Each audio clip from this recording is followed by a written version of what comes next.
The views and opinions expressed by tonight's guest and topic of discussion do not necessarily represent the official policy or position of Spaced Out Radio, Spaced Out Weekend, Spaced Out Radio Limited, its hosts, syndicated carriers, or anyone associated with this broadcast.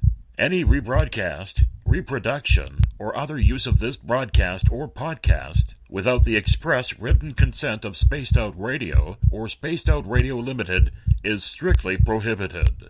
Listener discretion is advised.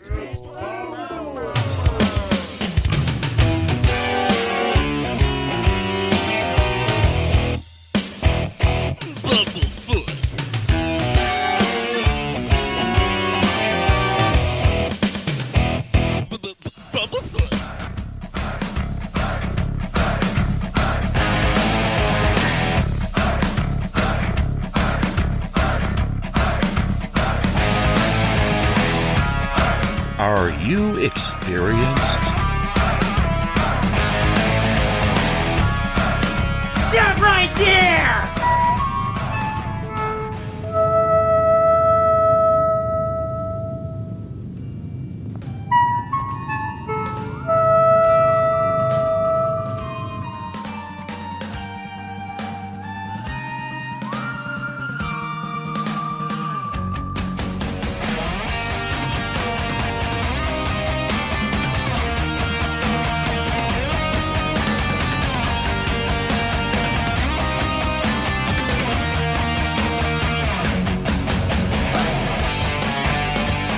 From high atop the mountains of British Columbia to you listening around the world, this is Spaced Out Radio with host Dave Scott.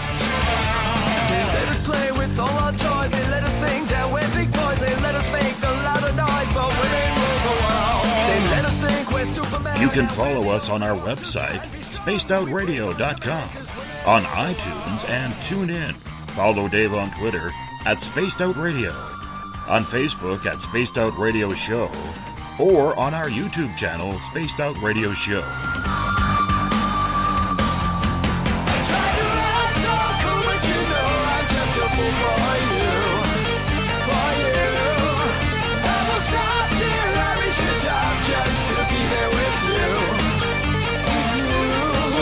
Dave, oh Dave, are you playing with Bigfoot and aliens again? Dad, you gotta stop haunting the ghosts. It's scaring them. All right, seriously, put down the pointy sticks. Okay! Game on! Game on! Game on!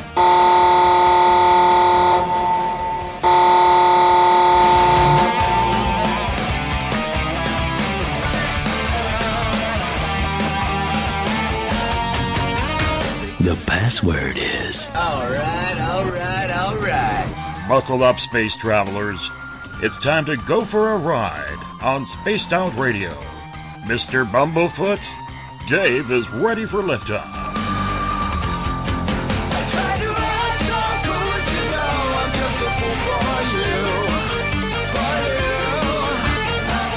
Seriously, Dave? Really? Aren't you a little old for a tinfoil hat? Hiya! Toby! Bye-bye! Love you! Bye-bye! Please take your seat above us. Grab up the entrance. It's time for takeoff.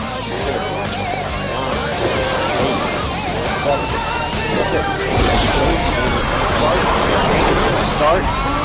2, 1. Boost ignition and lift off.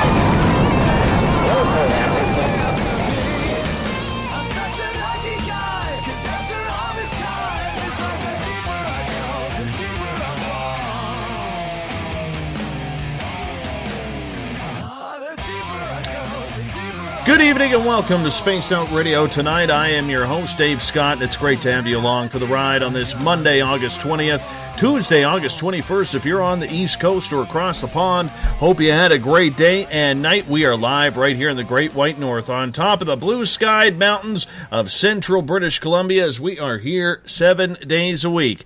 We welcome in everyone listening in on our terrestrial stations, WQEE 99 Rock the Key down in Noonan, Georgia, home of The Walking Dead. We are live as well on the United Public Radio Network, 107.7 FM in New Orleans and over 160 countries around the world. We're also live at spacedoutradio.com, Spreaker, KTLK, The Fringe FM, Renegade Talk Radio out of Las Vegas, the High Plains Talk Radio Network, and if you're listening in on Revolution Radio, remember the Double R Machine is a donation station funded by you, the valued listener. Head on over to freedomslips.com and donate today. Like our music, get your horns up for Mr. Ron Bumblefoot THAL, formerly of Guns N' Roses, currently of Art of Anarchy. Bumblefoot is the official music of Spaced Out Radio. Now, we're all over social media, so I want you to give us a follow on Twitter at Spaced Out Radio. How about on Facebook, Spaced Out Radio Show? On Instagram, follow me at Dave Scott, SOR. You can subscribe to our YouTube channel, Spaced Out Radio Show. Listen to us on iHeartRadio in the United States. Tune us in on TuneIn. Download our shows from iTunes. And we're on TalkStream Live as well. And of course, our website is spacedoutradio.com. Now, if you want to take part in this show, you got to do me a favor. You got to sign into one of the chat rooms. You got to go on Revolution Radio, Spreaker, UPRN, or on Facebook at the SOR Space Travelers Club. It is open for business. Or if you're on Twitter, be like Deb, Nick, Andrew, and others, even Mr. Skeptic. And use the hashtag SpacedOutRadio if you want to connect with us live during the show as well. If you head to our website for $5 a month, you can become an SOR Space Traveler. And as of right now, go to our store, pick up a t-shirt, pictures, posters, stickers. We got some good swag there for you. You can read up on the Encounter online, our news section, and check out my latest blog there as well. You can also fill out an SOR Sightlines report if you've had an experience you can't explain and would love one of our great investigators to check it out. We also have great UFO action from Tim Doyle from ufoseekers.com and Leslie Mitchell Clark's Contact TV on there as well. Now, the field of ufology is vast and complicated category of investigation. As interesting and intriguing as the subject matter is, there is a real lack of understanding as to what it's all about. Are aliens really coming to Earth to check us out? Are the craft people are seeing really from space and beyond, or man-made objects far more advanced that we could even comprehend? This is what motivates people like Tim Doyle from ufoseekers.com. Tim's group is partnered up with Spaced Out Radio as our official UFO research team. It's a tandem where Tim goes out and finds the information, then on the third Monday of every month brings it back to broadcast it to you live, our valued listeners. Whether it's the camo dude sending the police after Tim or watching live launches of rockets in the desert, Tim's information is straight down the middle, calling it the way it should be, which is providing evidence, debunking the CGI or other anomalies people try to pass off as ufological, and so much more. Once again, Tim's website, ufoseekers.com. Tim, welcome back, my friend, to Spaced Out Radio. How you been doing? Great, man. It's great to be back, and hello to the listeners out there.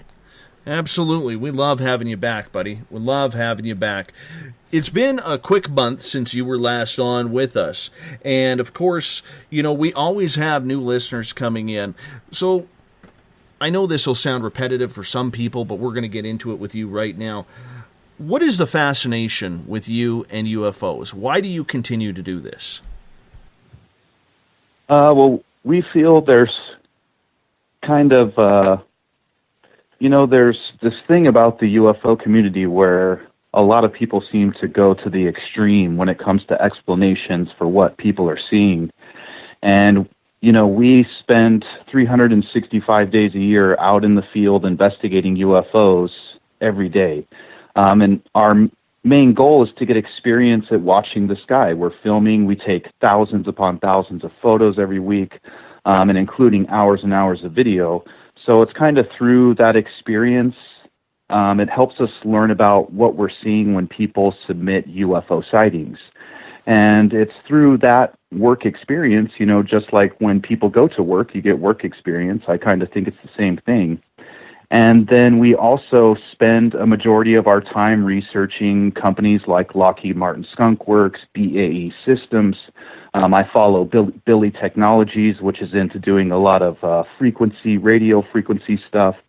I do research on radar. I follow Boeing Defense, and the Department of Defense, the Pacific Fleet, Pacific Command, Department of Defense, and places like this to try to understand the secret black projects. And so also as part of us investigating 365 days a year, we're rotating everywhere we're going all the time. So this week we spent time at Edwards Air Force Base, watching F-35s, B-1 bombers getting ready for North Korea. And we also made our way up to China Lake Naval Air Weapons Station on the west side. And that's where they fly up into the Isabella MOA, which is in the Sierra Nevada mountains. And we do a little airplane sky watching. So it comes from that experience of sitting out by those places and understanding what's going on out there. For instance, at Plant 42 in Palmdale, people can see in one of our videos. It's called Searching for Answers on YouTube, one of our episodes. And we show you like Plant 42. That's where Lockheed Martin Skunk Works, Northrop Grumman. People might be surprised, but my father actually worked at Plant 42. It's not, that's part of my biography. I actually had an uncle that worked for NASA on the Apollo missions. My cousin was a Treasury Department secret agent for 25 years. My great uncle was head of the Naval Reserves and served as a decorated Rear Admiral. So it's kind of that family experience and understanding of what's really going on out in the defense industry and kind of bringing that into the UFO community and trying to, bring people down a little bit to not thinking aliens are kind of around every corner, and thinking more about what's going on in space, what's going on with these black projects, to put two and two together. So, for instance, if I get a sighting of a diamond-shaped black craft flying over someone in the middle of the night, which is a sighting I do get, this can easily be explained away by the Northrop Grumman X-47A drone, which you can actually see on Google Earth at Plant 42, which I show in one of our videos, which could easily make for an explanation like that. And so, we really feel that it's a low percentage when it comes to actual unexplained sightings, somewhere down in the range of 10% to 5%. And I think you'd find a lot of MUFON scientists who agree with that. Even though we're not scientists, we're kind of trying to bring, that same kind of credibility and more rational thinking to it to try to help the UFO community try to improve the credibility of the UFO community, because I really do think it gets harmed by people who are out there saying that they're continually contacting aliens, and I guess they're hiding aliens from you and me. So, I don't really feel that's reality, that there's these special people out there who are making contact every day with aliens. I think there's something out there that even the military doesn't know what it is. And if you want to call it angels or call it God or call it interdimensional beings, call it our creator, whatever you want to call it, there are sightings, there are abduction reports that are just so compelling, and past evidence that's been documented through the great researchers of the past that just show that there's something unexplainable out there, but it doesn't mean that there's aliens around every corner. Aliens, man. You know me, I'm all about the aliens. Right. Yeah, I know just because you haven't been taken. Just because you haven't been taken. No, I'm teasing. I'm teasing on that. But, right. But you bring up some good points, and actually this gets into an interesting part that I hadn't planned on going tonight. And last night I was on for the first 2.5 hours with Elizabeth Anglin, and we were talking about a lot of the things that we see that troubles the paranormal. You brought up a couple of points in there that you would like to see, and your goal is to help strengthen the field of ufology with the work that you do. In your opinion, what is troublesome about the field of ufology as it currently stands? Well, unfortunately, I worked in politics in the past, and I do say unfortunately, and there's there's one winning strategy I always found, and it's better to promote what we can do to make things better. And so I think, the biggest issues are people who present hoaxes, and then a kind of a correlating issue is kind of people who just kind of talk about that too much. I think what we can do best to improve the UFO community is to spend our time dedicated to going out and, like UFO Seekers, trying to present content to people in an unbiased way. So for instance, even if I am 100% true believer in aliens someday, I don't want that to come through in what UFO Seekers does. And so, in that too, we don't spend a lot of time promoting things that can be construed as hoaxes. In fact, I even remember you talking about a Facebook post of a CGI animated UFO and how you had to actually share it, right, just to show people what it was, and now the video gets another view. So it is like this really delicate balance between, does our coverage of things make things more popular? You know what I'm saying? Especially if there's people who are dedicated, there's people out there who are dedicated to debunking Secure Team 10. And I just kind of think that's the wrong way to go. And they're actually doing marketing for Secure Team 10. Now, we've been shared on Secure Team, and we grew up as fans of Secure Team, back before me and Tracy were ever doing anything out in the field. Secure Team 10 was one of the only alternative medias where at least you could be delivered conspiracy theory from the internet, so besides watching like a television show, where it's hard to determine if it's just reality TV or if it's a documentary. The best alternative on YouTube was always Tyler Glockner, and so everybody has like their little piece to add to the community. And I really think that everyone should look at what their skills are and what their talents are and spend time trying to develop those skills and talents to bring more evidence, or at least more truth, if you want to call it disclosure, to the community that you're trying to promote, and for us, that's the UFO community. So we bring people 100% unique content filmed without a film crew. We just hit 50,000 subscribers on YouTube. We surpassed 3 million views total, and that's in about 10 months. And that's has nothing to do with anything more than we bring people unique content that they've never seen before and in a way that they like. And I know, I do hear a lot of people saying that they don't like full productions when it comes to these UFOs or investigations or paranormal shows, but unfortunately, in my past, I also worked for a Hollywood movie producer who had access to Universal Studios. So I've spent time in Hollywood Hills. I've met actors, producers, spent times at video premieres, hanging out with these people in after parties.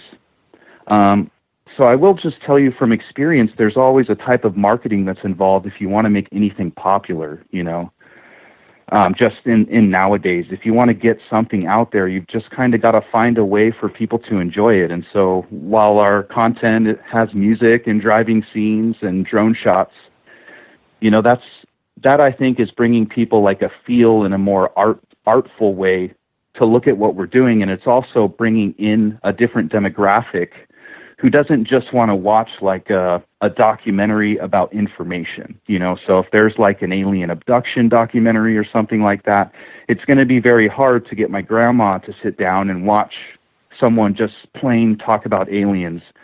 It's much easier for me to get my grandma to come sit down and watch my video when, for instance, in our last YouTube episode, Secret California, we start off by heading out to Fort Irwin and then showing a military installation and a range that I think people haven't seen before. And then we head over to ancient petroglyphs that are located in California that date back up to as much as 10,000 years old. And then from there, we head out like through a dry lake bed, and then we spend some time UFO hunting outside Fort Irwin. And so between like the shots of the history and the actual heritage sites, the information about about the background of the Indians and the people who made the petroglyphs, combined with the information about the military facilities and then our sky watching at night. I just think that it helps promote the UFO community more to a more broad spectrum of people. So instead of dedicating my time to kind of pushing people out or dividing people, you know, we really try to concentrate our time on developing our own content. You know, it's I used to work in auto racing too, so, you know, a racing term, run your own race. You know, you do no good by looking in the rear view mirror to see what the driver behind you is doing. You're much better off to focus on your own race and your own lines and looking ahead, you know, to try to run the best lap you can. And that's what we try to do, you know, to grow the UFO community.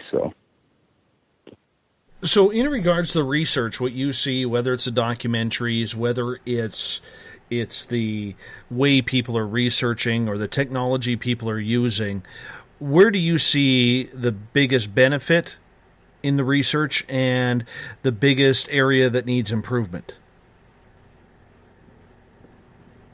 I think the biggest area that needs improvement is more people like us who aren't so scientific minded, that they have a passion for it. I mean, me and Tracy have a passion for watching the sky, learning about constellations, being around airplanes, learning about aircraft. Tracy actually has a past in accounting, so it's fun for us to look at the budgets that are coming down through the government and through the legislator, looking at corporations and what funds they're getting allocated, where they're moving. You know, like for instance, right now you can look in the Department of Defense budget and you can tell that the F-18s and pretty much everything except the F-35 is getting phased out. So almost 100% of their budget focused on developing new aircraft is in the F-35 made by Lockheed Martin, you know. So that helps us to understand that Lockheed Martin will probably be developing a lot more because they're making a lot more money. And also we stumbled across like the Lockheed Martin Polecat, which crashed at the Nevada Test and Training Range around 2005. It was actually testing over the nuclear area. And we all know that it was part of the long distance strike program. So the government was trying to develop like a long range nuclear drone. It was just a wing style stealth drone. From what we believe, it could be equipped with a nuclear weapon and develop a long strike on over the ocean somewhere, you know, across the ocean. And this craft crashed. They say it crashed because the ground equipment failed. And so the drone on its first flight, its maiden flight after an 18-month-long build with only 60 engineers. So it was a program where only 60 engineers from Lockheed Martin were involved in the Skunk Works program. It crashed on the Nevada Test and Training Range, which is where Area 51 is located. So, you know, from our research, it's these kind of things that are important. So, you know, from looking at Lockheed Martin's business practices, its social media, its website, information available online and its contracts, you know, we're able to locate programs like the Polecat, which is actually a skunk off name. So there's actually skunks named the Skunk Polecat. It's really weird. And so that way we know that there's actually this physical company there, this physical black project there at this area. We know for sure that it's a black project continuing on. After it crashed, Lockheed Martin said that they were never going to fly it again, that it was just for fun, that they made the project. The government never mentioned the project. Of course, they never showed us video or anything of the Polecat crashing. We just got one picture of it in the air. And, you know, I think if more people spent dedicated research on researching these black projects, that we'd be able to find more answers to what people are seeing. And I think that's the main goal, you know, is to find answers to what people are seeing. So if there could be more research done on these private corporations and their projects, especially in the private industry for space-bound projects. We actually have a connection who's working for a private company that's attempting to send someone to the moon. You know, and it's something that no one knows about. It comes from a private facility located on private property, so it's not on a military base, and it's not a military base. It's not run by military employees. You know, this is actually a private company. So if these guys are ever out testing something, it's understanding these programs to help people have explanations and kind of help them, bring them out of the clouds a little bit. But at the same time, Dave, it doesn't mean I'm saying aliens don't exist. We're trying to find reasonable explanations because there aren't 100 UFO sightings every day. There is a lot of secret programs, and the government doesn't tell us what's going on. So, and also too, go ahead. I think if there was more like, we spend our time sky watching. So if every single night, if something happens in the sky, we're going to catch it on video or photo. And like I said, we rotate where we go. If you could imagine we had someone in every city or every county who was watching the sky somewhere every night, and they had advanced equipment, because we carry like full spectrum, thermal, white infrared, green infrared, and we're working on other ways to track these objects. If we had people like that out every night, that's when we're going to find stuff. Because if we're just going to look to NASA, who is a government entity using taxpayer money, they're not going to give us the truth. They're always out to protect national security. So we need more normal, just regular common sense people who have a great common sense about how to work on cars so they could drive out into the middle of the desert. They love camping. They love hiking. They love astronomy. And so you develop a passion for keeping an eye on the sky, and if you can catch it on video, that's what we need. We need more video evidence, not necessarily just, infrared or thermal, because if you're trying to show a layman a thermal video or an infrared video, people don't want to see that. They want to be there. They want to be on the ground. They want to look at it like they're going to look at it, and that's how people want to see these things. It's just like people's passion with gold. It will never change. I'm sure there's people out there who say gold will be gone in 100 years, 500 years. I promise you, gold will always be the standard, and people will wear it around their fingers and their necks. And so I think people have the same passion for seeing things in visual light. They want to see photos and they want to see videos.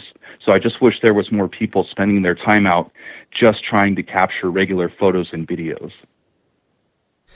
Do you think then that what we are seeing in the skies, that people are trying to define whether or not it is a UFO or man-made, do you think that many of the researchers today that are spending a lot of time on this subject really know what they are looking at in the skies?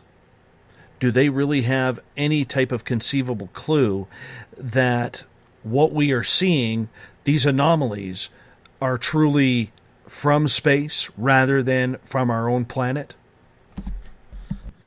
How do you even answer the question? And this is where it comes down to having a down back on the earth, not in the clouds conversation. If I'm going to take the president of the United States or Elon Musk or Paul Allen or, I know he's not alive anymore, but like a Steve Jobs personality, and I wanted to have a serious conversation about space and about aliens and about UFOs, I can't start it off by not having a rational conversation. And by looking at a light in the sky or an object and then making a leap to an assumption of me knowing what it is makes the conversation irrational, and it ends for the layman in the normal society, not in like our community where maybe we feel that we're believers or we're out searching for the truth.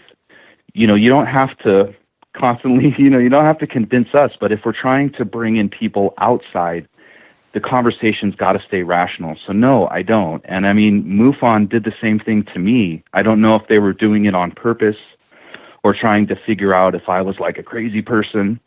But when I made a report to MUFON, they kept asking me, well, it sounds like you don't know if this is an alien.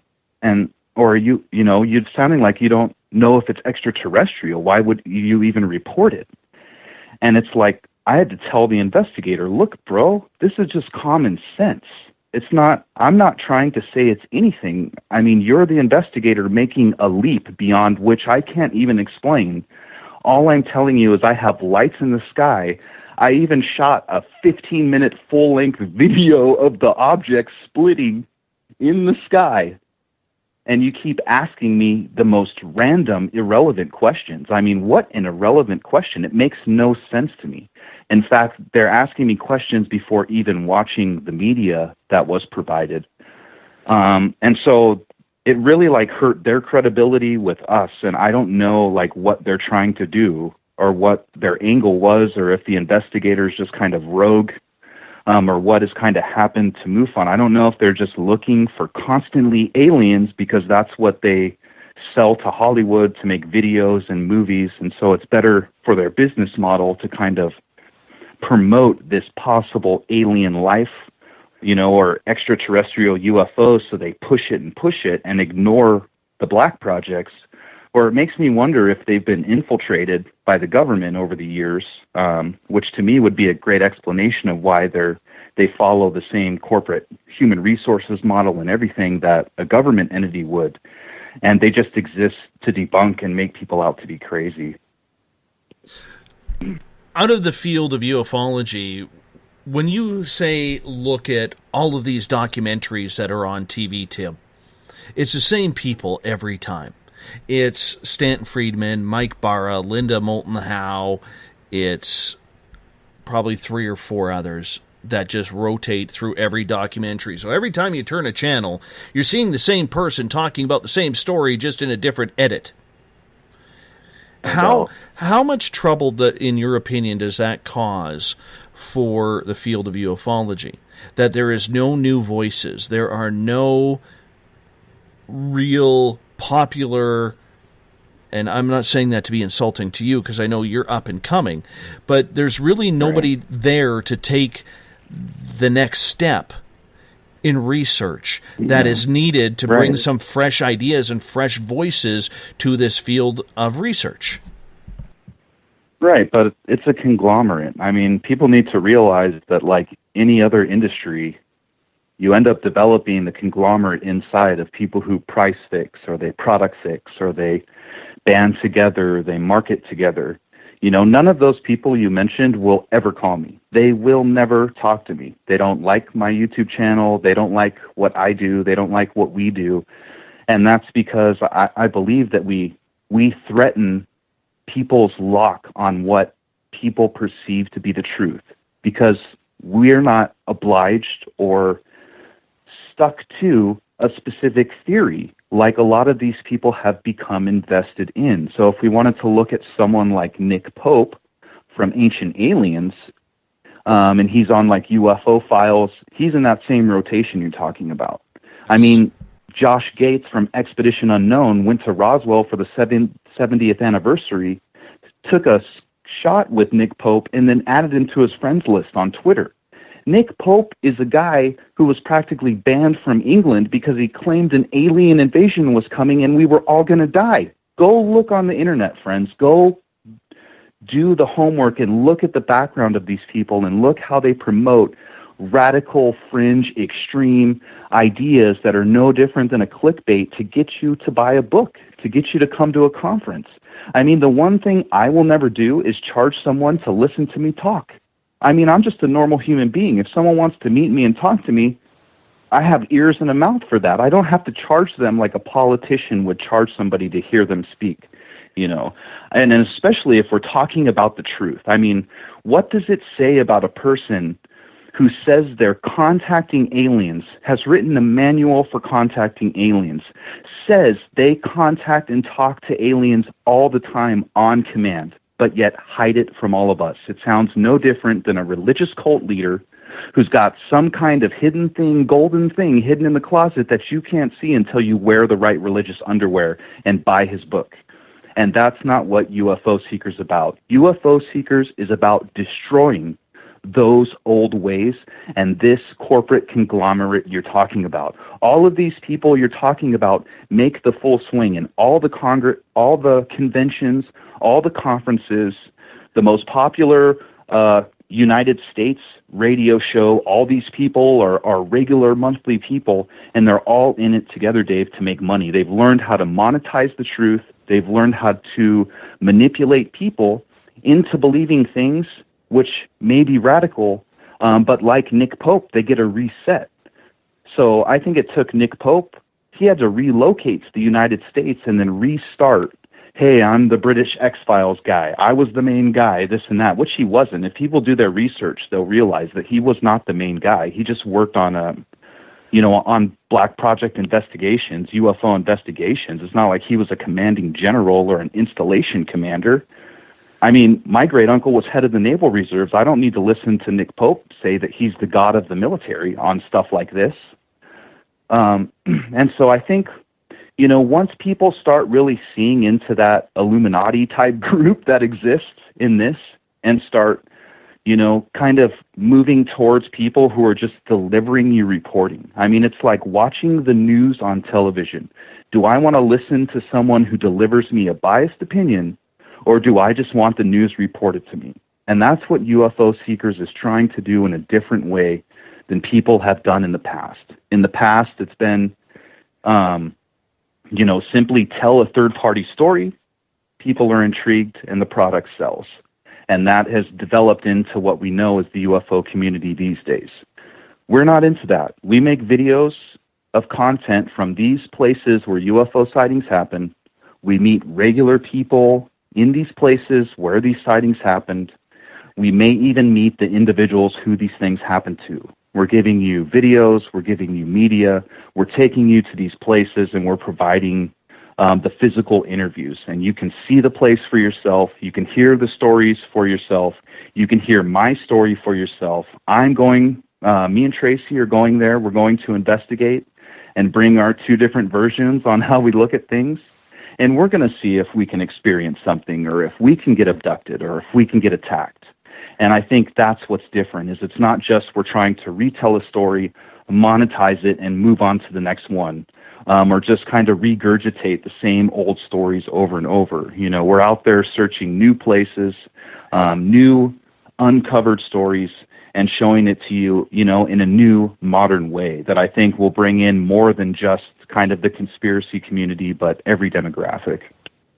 When you see the same researchers over and over again on television, do you think that there's a possibility that many of the researchers we see today, the authors, the people writing even independent books, if you were to put a percentage on them, Tim, on how many are actually infiltrated or disinformation people, what would that number be? I know it's putting you on the spot for something you may not be familiar with, but I'm just curious what you think it is. Honestly, I'd have to say somewhere around 50%. 50%. And honestly, when someone comes up and says, hey, I have a whistleblower, here's their story, it's not something I'm interested in. I want to see this place or see this event, or, that is a hard one to answer, but I really think people need to only look at their everyday life, their job, the industry they're in, or the hobby they're into, or sport, and look at the way there are people who develop the cliques inside of those industries, and they band together. And let's say, you have a skill at this that's better than them. They still won't accept you into the clique, because they're helping each other protect their jobs or protect their money stream or whatever. It's not really what I'm interested in. I'm interested in what's out there. I want to see what's out there. I want to know, is there aliens? I want to know about these black projects. I want to see these military bases for myself. I want to know about the airspace complexes. I want to know about space, their underground railways, their underground roadways, their tunnel systems.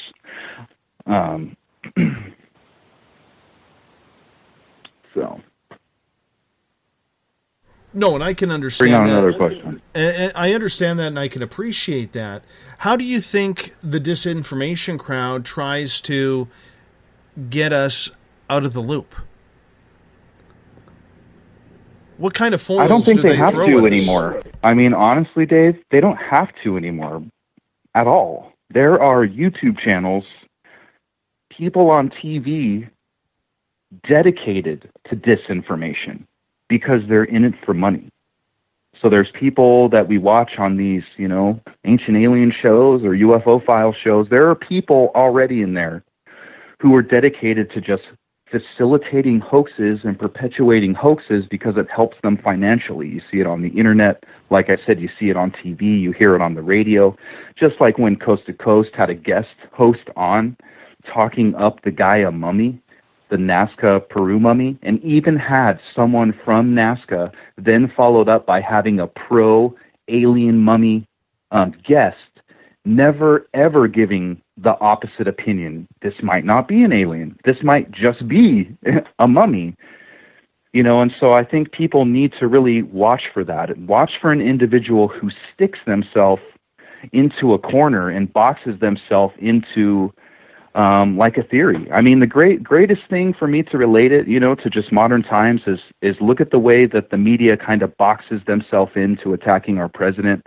If you kind of dedicate yourself to like an attack, you kind of box yourself in, and that just comes from, my political experience before. You want to keep like an open mind and not get set into this is what's got to happen, because now you're invested, and if it doesn't happen, it destroys your credibility. So when they said, this person will never win this election, and the opposite happens, it hurts credibility. And that's what we saw with Tom DeLonge when he said, hey, I've got this special thing coming out. That's what we saw with Jaime Maussan after he went again on this alien mummy. Where's Gaia? Where's the mummy? I mean, I don't even know where the mummy went, Dave. They say they're hiding it. So let me get this straight. There's the organization called Gaia, which is a publicly traded company supposedly dedicated to finding the truth about the paranormal in life. They go out to Nazca, they find an alien body, then they make a Vimeo video about it and never turn it over to the authorities. Give me a break, Dave. If I found an alien, if Tim from UFO Seekers goes out, finds an alien, the first thing Tim is going to do is drive to the nearest police station, get police officers, then drive to the nearest university and have the police officers protect me and not let anybody in. And me and a university are going to open the next revolution in the world about the question related to extraterrestrial life. Because even debating the question is a change in the way we view religion, the way we view everything, our existence. It all is changed by the question of if there's aliens and if it got answered. So if you're going to ask me if someone's going to find an alien body, proof that there's an alien, then make a Vimeo video about it and hide the body, I don't believe it. Is it because that everybody wants to be the first that they are willing to do whatever it takes to get there, to try and pull the wool over people's eyes? I mean, we see this with this CGI crap that we talked about in the first half hour. We see this, if it is with the mummies. We see it in the Sasquatch field all the time, where people try to pull off hoaxes there, that they finally have a Sasquatch body. Is it just that 15 minutes of fame? No, what we're seeing is the result of profiteers, okay? So there's like people in these industries or these communities who are dedicated to making profit. So they wake up in the morning, they have to make such and such money today off the Bigfoot theory. So they're going to do whatever it takes to push something out, and that's why we have tabloids like The Sun and others from the United Kingdom, which are literally just fake tabloids that halfly publish fake information and half real information on their entertainment section to make them legitimate, right? But on the conspiracy side, they just publish flagrant hoaxes. And that's because they need to make their profit for the day. And so when we have that mentality or that thinking, that ends up perpetuating into the next big thing and the next big hoax. Remember when... am I correct in saying it was the people from Midnight in the Desert who claimed to have the MJ-12 files? And this was like a month or two ago? Yes. Right? The ones right, that we had someone come on here and say that night they were fake. Yeah, so see, that happened after the Gaia mummy. So see, you have this cyclical cycle from these profiteers and these hoaxers that once they are dedicated to this hoaxing, they got no choice, and they're in with both feet. And so the next day it's got to be something bigger. If the other profiteer company does something crazy, they've got to do something crazy in reaction, And so that's why I really like,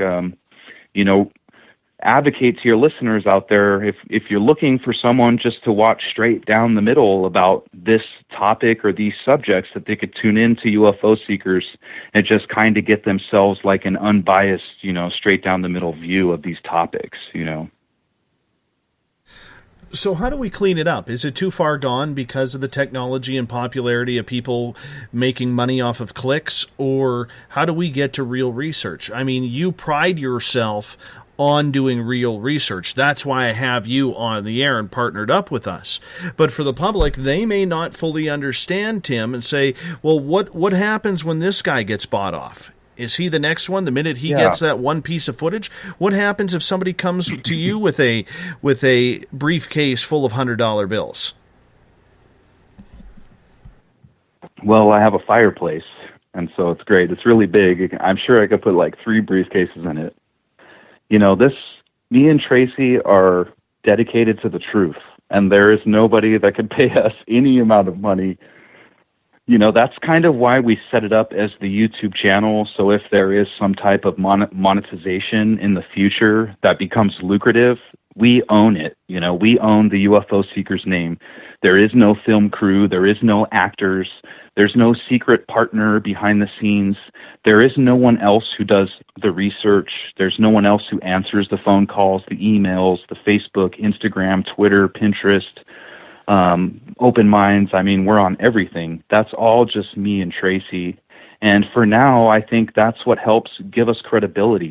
People are looking for investigators with work experience. Do you spend your time out there doing stuff, or do you just have a 6-story house full of papers everywhere and you just intake emails and regurgitate stories? That's not what people are looking for. It may have worked in the past, but things change and people are looking for different things. And, the internet has come out of its infancy when everyone believed what they read on the internet. And reality is coming to fruition now. So people want a mixture. Yeah, they want to hear someone's story, but then they want to go where the story happened, or they want you to go investigate that place too and spend the night there. And that's what we try to bring our audience, is that experience of being an investigator and visiting the place, driving along with us, going through the troubles or the thunderstorms or the sandstorms that we go through. And it's all our investment, the equipment, the vehicles, the money we invest in food or anything, all the editing, it's all done by us. I do all the video editing. I do all the like video. Tracy does the photography, logistics. So it's just us, so we don't have to rely on that outside influence. And we're not bought off or paid off by someone to have like a particular view. And we don't have friends in the industry. I mean, we're not in this to like make best friends with other people. Hey, you're just like us. Cool, man. Let's hang out. I believe. Like, it's not like that. I really feel like for me personally, when I tried to find reliable information about specific topics out there in this community, I could not find someone who told me about who they were, wasn't using a stage name, was actually doing the investigations themselves, filming it themselves, editing themselves, talking to these people themselves. I could not find that. And if I did find that, they did it 4 times a year. That's not what I'm looking for. I was looking for someone whose life was dedicated to this. And that's what they have invested, So I would really plead to our audience members that, I have such an investment in my credibility because I really believe there's nothing else. Once you know someone is hoaxing, you can't trust them anymore. They're a hoaxer forever, and I really advocate that to people. It's one of the reasons, like, I stopped watching Ancient Aliens was because of the research I did on Nick Pope himself. It just really turned me off from anything that he was involved in. And especially that I never heard anyone in the community mention these past, aggressions. Like, who are the ones who just reset these things and forget about these things? So to me, once a hoaxer, always a hoaxer, and you've got to call these things for what they are. And there just isn't anyone out there standing up to be that voice. If someone wants to invite me to come speak somewhere, I will talk the same way. If it's this audience, if it's that audience, if it's Joe Schmo's audience, I'm going to tell them the same thing. I'm going to look at the doctor sitting next to me, and I'm going to say, can you show me an alien? And if he can't show me an alien, he's a liar. So. Oh, come on. Come on. It only costs you about $1,500 to let him show you. I never bought the manual, so I don't know. If we're talking about the same person, but I think we are. Nonetheless, yeah. Tim, okay, it's easy to be brave and say you're not going to get bought off, but what if someone comes up to you and says, we'd like you to quit this, and we need you to quit this effective immediately, and really, Tim, you don't have a choice. You got too close. Well, that's what I was hoping for. I mean, if that really happens, I'm going to take video of it. We're going to have audio of it. I mean, for me personally, I was just absolutely horrified by the amount of people who run on speculation. And so if I'm going to get threatened to have something shut down, it's going to get released to the public. No different than Alex Jones and the Megyn Kelly interview. I will audio record the phone call, and everyone will be hearing it because I will leak it. I will leak it. I am more than ready, Dave. I am more than ready, Dave, to spend the rest of my days in jail to find out if aliens exist. I am more than ready to be the person who stands up and you goes, you know what?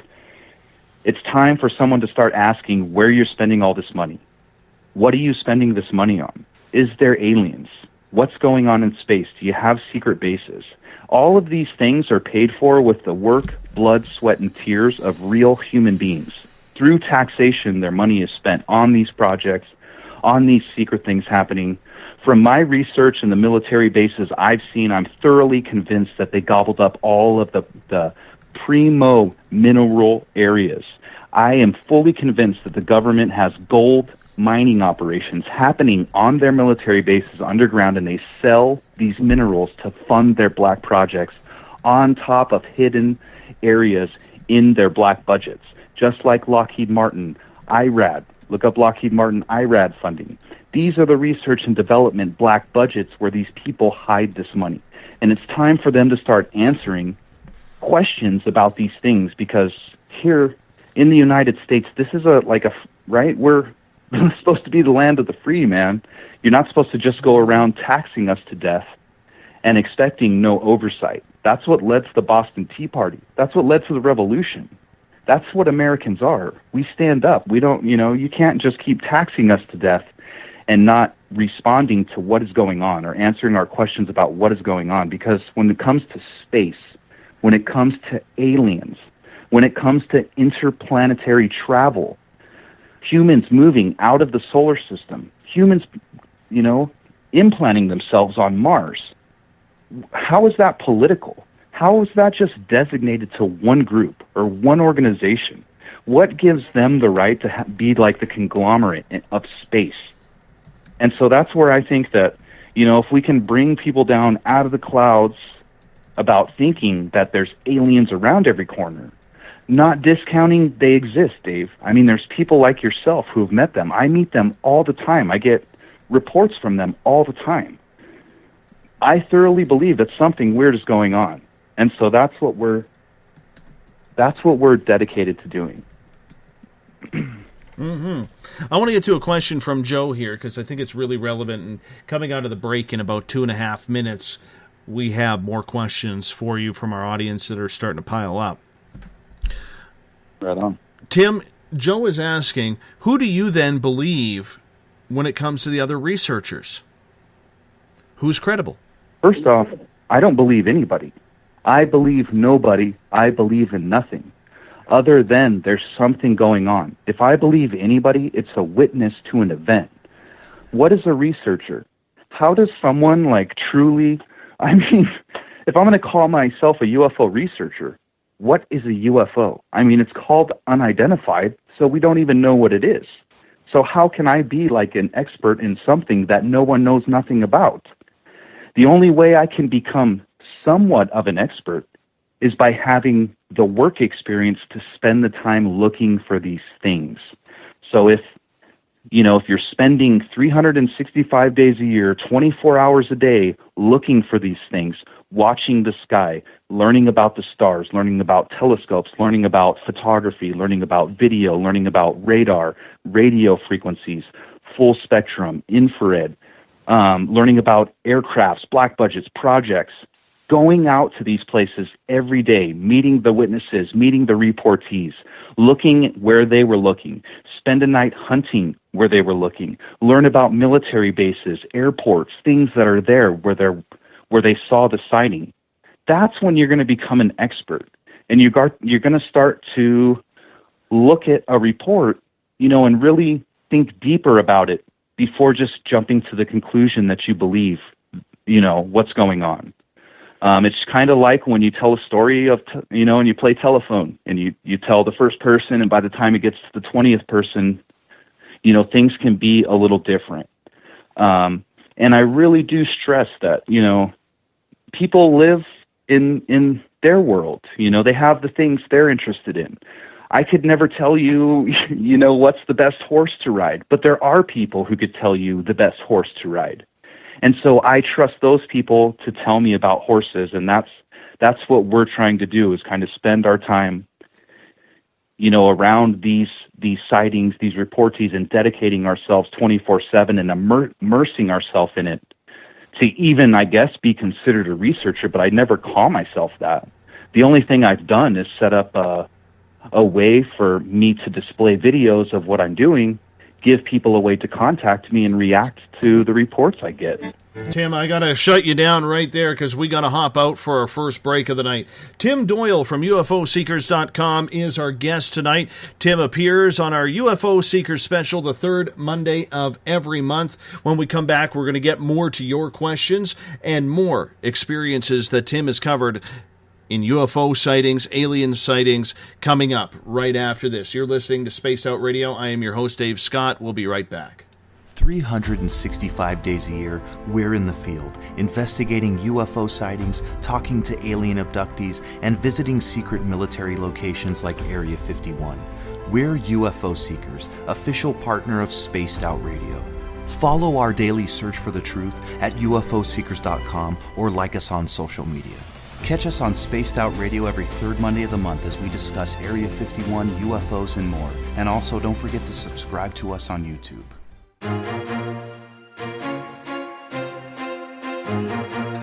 From coast to coast to coast, Blacklight Uncharted is taking on the paranormal across Canada. From ghostly hauntings to the UFOs flying above in conjunction with MUFON Canada, we're closely investigating what's going on in the northern skies and checking out the apparitions that walk among us. Check out our videos right here at spacedoutradio.com. We want to know your thoughts, we want to hear your experiences, and we want you to share your stories. The answers are out there, and we intend to find them. Would you like to become one of our space travelers? All you have to do is click on the Space Travelers icon at spacedoutradio.com. For only $5 a month, you can get access to some great prizes, as well as private monthly shows, newsletters, and a members-only section on our website. Become a space traveler today. It's paranormal news at its finest. Welcome to The Encounter. At spacedoutradio.com, The Encounter online is SOR's trusted news source for everything weird and strange going on around the world. This is news editor Eric Markham. Our team of journalists are scouring the planet for those strange stories that rarely make the mainstream. No fear-mongering or fake news here. Head over to spacedoutradio.com and encounter The Encounter.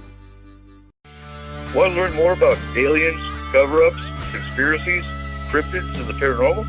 All you have to do is tune in S4 as we take over Spaced Out Radio Night, starting at midnight Pacific, 3 a.m. Eastern, each and every Saturday night, right after Spaced Out Saturdays.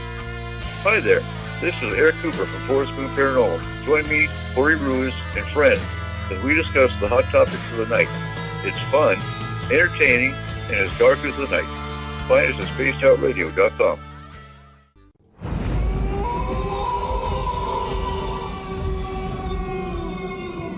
Hey, this is Canadian Paranormal Investigator Mike Moore.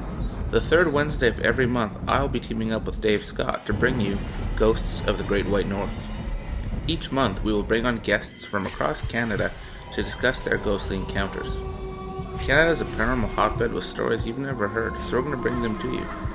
So get comfy on your Chesterfield, grab a donut, and join us, eh?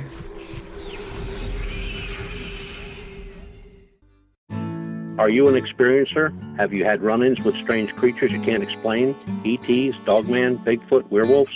They're enough to scare the daylights out of anyone. Hi there, I'm Butch Witkowski from Your Cop. And on the last Monday of every month, you can listen to me and the host, Dave Scott, talk about the weird and the strange being reported on Spaced Out Radio. I'm going to bring my investigations and sources, you bring your experiences, and we'll figure out the rest together. Strange Days on Spaced Out Radio. Come tune us in at spacedoutradio.com. Want a place to share your experiences without feeling judged? We have the place for you. If you've experienced sightings or contact with ETs, ghosts, cryptids, or UFOs, and you'd like someone to confidentially look into the matter, just fill out an SOR Sightlines report. Our goal is to help you get the answers you need to the experiences you've had with our professional team of researchers. Your information stays 100% confidential. The SOR Sightlines report. Fill out your experience today only at spacedoutradio.com. Psychic Sundays, spiritual communication, ET contact, Sasquatch in your backyard. We will have it all on Cosmic Passport with me, Elizabeth Anglin. Each Sunday, starting at 9 p.m. Pacific, midnight Eastern, at spacedoutradio.com, I will take you on a journey of enlightenment. The goal is learning from the soul on out. We'd love it if you joined our experience, Cosmic Passport, heard Sundays at spacedoutradio.com. Are you interested in advertising on Spaced Out Radio? Head to our website at spacedoutradio.com and click on our advertising tab. There, you will find an assortment of ways you can get your product out there with us, from radio commercials to banners and social media. Have a product you like our hosts to endorse? We can do that too. Visit spacedoutradio.com for more details. From British Columbia to Northern California, Pacific North Weird has Cascadia covered. Check out our feature videos at spacedoutradio.com, where I, Vincent Zunza, and my super sleuth partner Alexandra Sullivan track down the weird and strange stories from around the Pacific Northwest, from Bigfoot to Mel's Hole and everything in between. This is what makes life exciting. So why report the normal when we can report the Pacific North Weird right here at spacedoutradio.com. Don't have time to listen to Spaced Out Radio live? Wherever you are, the car, the office, the shower, or even if you're traveling, we're right here for you. Each Spaced Out Radio show can be found on iTunes, TuneIn, and on our YouTube channel, Spaced Out Radio Show. It's the perfect way for you to catch up on our shows. For more information, just head over to our website, spacedoutradio.com, and tune in to us today.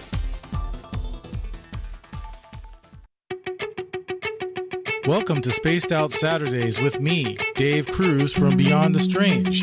Our weekly feature on spacedoutradio.com will take you around the world discussing everything from the paranormal to the latest conspiracies from the top guests in their fields. We won't leave any story uncovered. Spaced Out Saturdays at spacedoutradio.com starting 9 p.m. Pacific, midnight Eastern. The views and opinions expressed by tonight's guest and topic of discussion do not necessarily represent the official policy or position of Spaced Out Radio, Spaced Out Weekend, Spaced Out Radio Limited, its hosts, syndicated carriers, or anyone associated with this broadcast. Would you like to connect with us? Head to spacedoutradio.com for all your latest show info. And hit us up on Twitter using the hashtag SpacedOutRadio. Now, back to Dave Scott and SOR. Welcome back to Spaced Out Radio tonight. I am your host, Dave Scott. Good to have you along for the ride. Tomorrow night on the program, David Weatherly and Ross Allison will join us as we talk everything cryptid and paranormal, starting at 9 p.m. Pacific, midnight Eastern Time at spacedoutradio.com. Now, we want to remind you that you can follow us all over social media. On Twitter, at Spaced Out Radio. Use the hashtag Spaced Out Radio if you want to connect with us live during the show. Give our Facebook page a like, Spaced Out Radio Show. Follow me on Instagram, Dave Scott, SOR. You can also listen to us on iHeartRadio in the United States. Tune in, subscribe to our iTunes channel, And we're on TalkStream Live as well. Our website is spacedoutradio.com, where we have a plethora of features for you, including joining the SOR Space Travelers Club for $5 a month. You can shop at the Spaced Out Radio store. You can also read up on the Encounter online, watch videos from UFO Seekers and Contact TV, rock out to some Bumblefoot, and so much more. We want to welcome in everyone listening in on WQEE 99 Rock the Key down in Noonan, Georgia, home of The Walking Dead. We are live as well on the United Public Radio Network, 107.7 FM in New Orleans and over 160 countries around the world. We're live on KTLK, The Fringe FM, Renegade Talk Radio out of Las Vegas, and if you're listening in on Revolution Radio, remember, the Double R Machine is a donation station financed by you, the valued listener. Head on over to freedomslips.com and donate today. Bill Cardwell has set the password for tonight in the SOR Space Travelers Club. Herquitaliancy.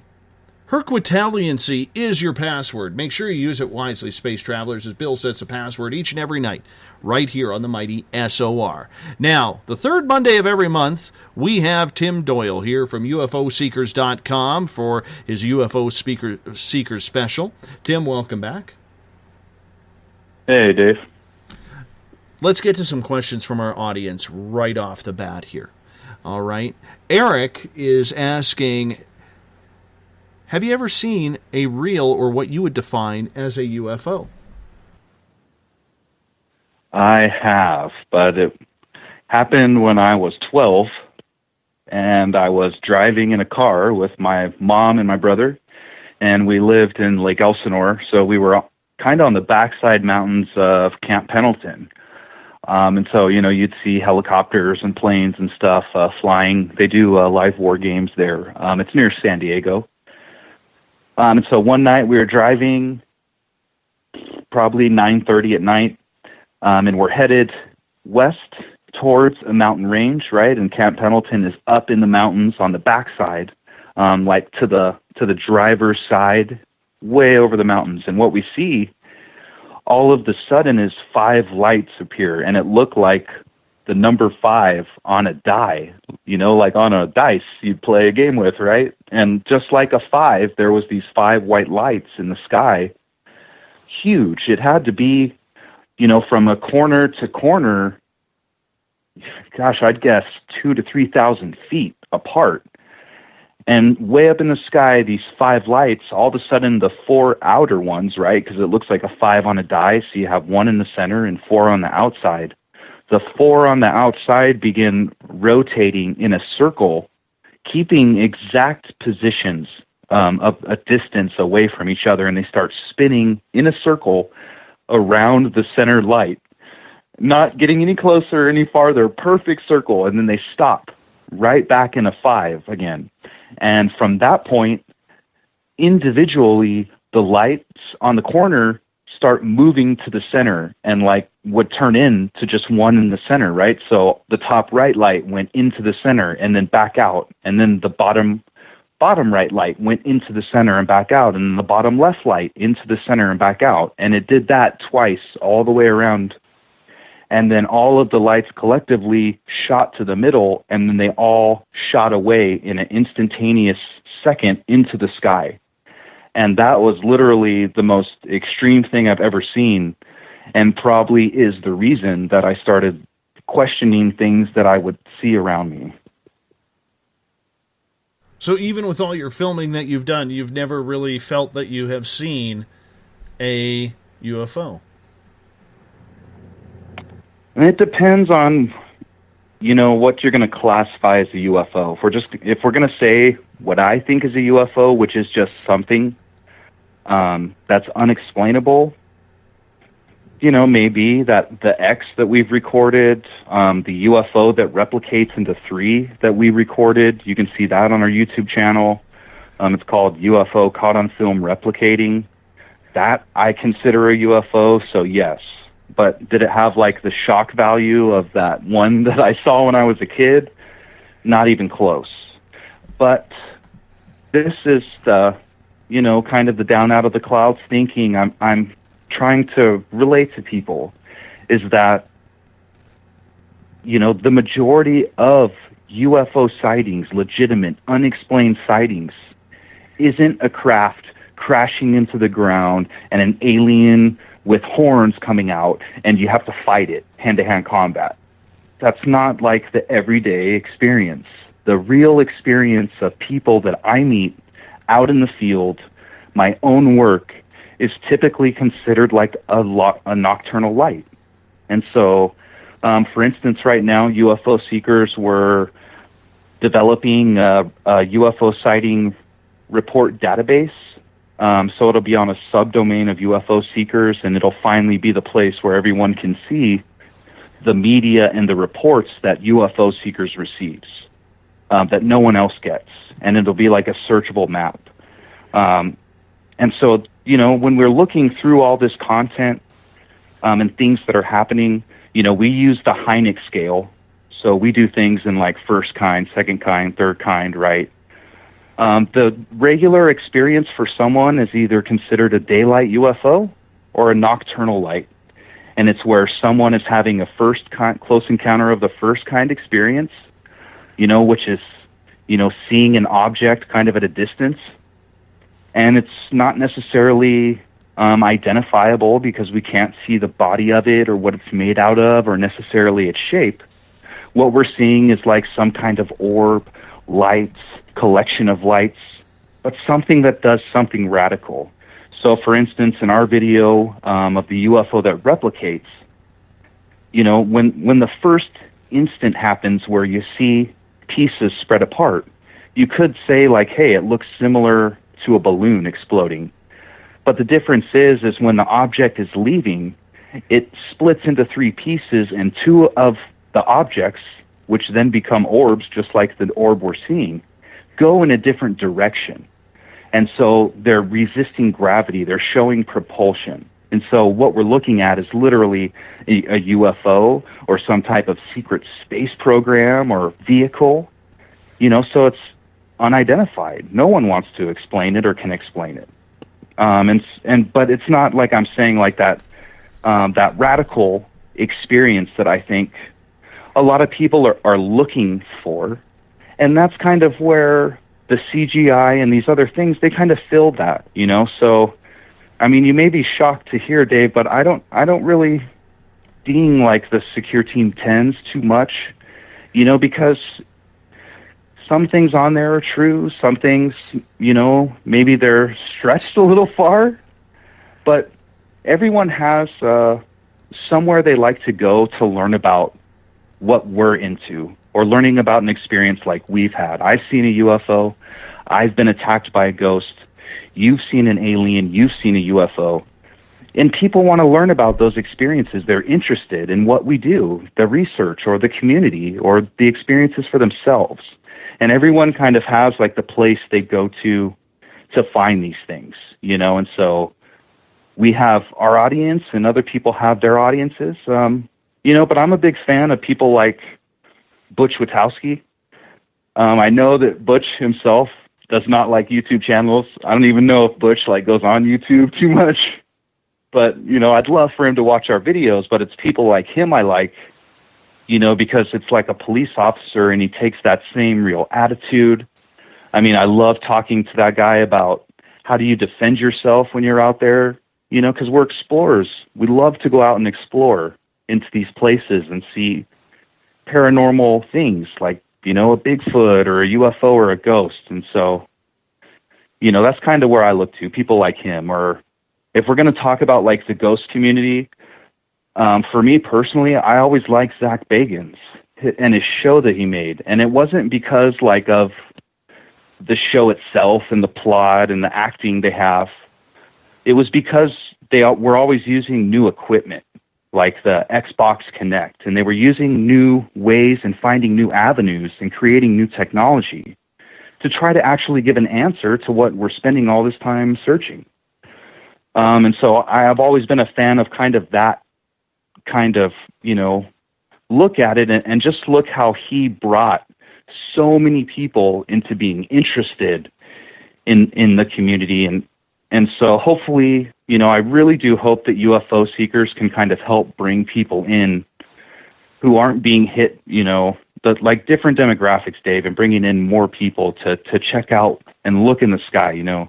And UFOs is really different because, you know, we're not talking about like ghosts or a Bigfoot or a cryptid. We're talking about things flying in the airspace and objects. There's companies who build these things.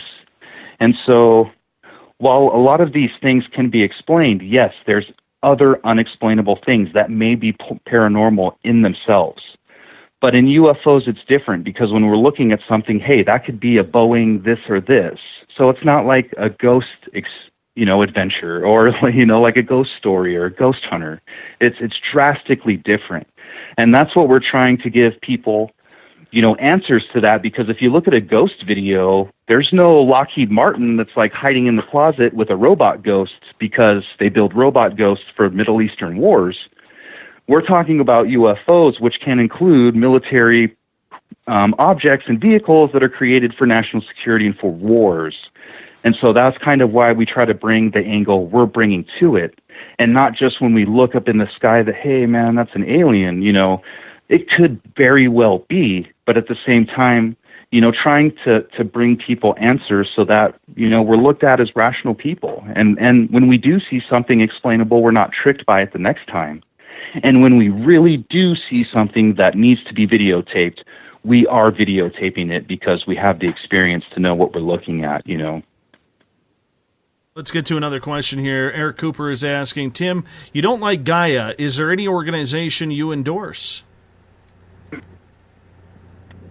We don't cross-endorse people who do this, but I know I had just mentioned two people that I personally look up to. One is definitely Stanton Friedman. I'd have to call him one of my personal mentors, even though he's never met me. And I probably will never meet the guy, but I really think that his take on the UFO community and how to catch these objects or the right perspective is exactly the philosophy I followed. I mean, if you took the way Stanton Friedman looks at not looking at it in such a scientific way to catch these things, we might be able to catch these things, because when these things happen, we're ready for it. We have cameras ready, cameras charged, the right cameras. We know what camera to use. We know where to be. So it's not like, we're a physicist or an astrophysicist who is way smarter than I am, but isn't kind of bringing necessarily the right perspective if we just simply wanted to catch this thing on video, or spend a night trying to catch something on video. I mean, there's a lot more to it. I used to work in auto racing, so I'm actually like a master mechanic. I built turbochargers for a Subaru engine builder. I worked on rally racing, and I was a dental technician. I was a master. I got certified at the largest dental laboratory in the world. I was a professional magician at my first job. I had a 220 bowling average and became a certified master mechanic with Brunswick Corporations as a pin setter technician, and became a mechanical supervisor for a huge bowling corporation. I used to be a professional windshield installer for Safelite Auto Glass. I was a master windshield installer for 4 years, got certified. I'm certified in Google AdWords, every test they have. So, I try to bring a broad perspective, and of course with my family history, to not just be specifically an astronomer who looks through a telescope, just to kind of be a normal guy with his girlfriend, who were both intrigued with the UFO phenomenon and the alien question, and just spend our time going on a journey. And that's what we try to get out in our videos. We love hiking, exercising, eating right, healthy living, and getting out in nature, breathing the fresh air, looking at flowers, birds, animals, deers, bears, and having that experience together while trying to answer this question. Meeting these alien abductees, these UFO witnesses, listening to their story, and then spending time dedicated to going there over and over to try to find the truth. And if anybody wants to see a UFO that's been submitted, a good one, go check out our video called California's Area 51, and you're going to see some video and pictures of orange orbs, like 5 orange orbs that collect over an old couple's house. So these people are like over 70. They're not UFO people. They don't want anybody to know who they are. In fact, I got the photos through a connection I had who was a family member of theirs. So I never got to meet these individuals personally because they don't believe in aliens. They just wanted someone to check out the pictures and the videos because they were like scared for their lives. You know, and that's what you're looking for. You know, when someone has this kind of experience, they're scared to death because it's challenging their theology in a matter of seconds and changing the way they view the world if what they are obviously seeing is unexplainable. And so in this video, you can see videos and pictures that the old couple took. I believe there's 2 videos, 2 pictures that show the orange orbs collecting over their house. They fly real slow. They don't make radical movements. They collect in a certain pattern and make like a V pattern in the sky, even though they're all individual lights. So me and Tracy spend time. We go to the location and show you like the mountain range where they live and show you like the sky. And then we look for a military installation that's near there. That's where we end up finding what's known as the Ant Hill. It's a Northrop Grumman RCS test facility. So it's where they do things like develop stealth technology. So if Northrop Grumman is making like a stealth drone, you know, this is the base where they set it up and shoot radio waves at it and other waves and try to make it improve its stealth abilities. And so it's well known through rumors that in this area people see weird lights coming to and from this location. Not to mention it's bordered by Tejon Ranch, which is like the largest collection of private land in California. It's like 200,000 acres that was given through a Mexican land grant to a private corporation known as Tejon Ranch, which is actually, it's a public corporation that's traded on Wall Street. And they own this huge piece of property, which is right by Edwards Air Force Base, and shares a border with the Northrop Grumman RCS facility. You know, so a lot of people theorize that this location has secret drone bases inside. And in fact, I've received a story from Tehachapi once of a local of Tehachapi where this place is, where Tejon Ranch is located. It's a city right by there. And this gentleman and his dad were hiking through Tejon Ranch and saw a drone flying, a military drone, and a net come out of the ground and catch the drone in midair and then pull the drone down into the ground. You know, and so we spend time like showing you the location and helping you understand. We totally go around the whole border of the facility and try to find entrances to the location or ways to get closer. And then we spend, you know, that one I don't think we did like much sky watching. And it's because we kind of attribute that facility to a lot of the activity in the area.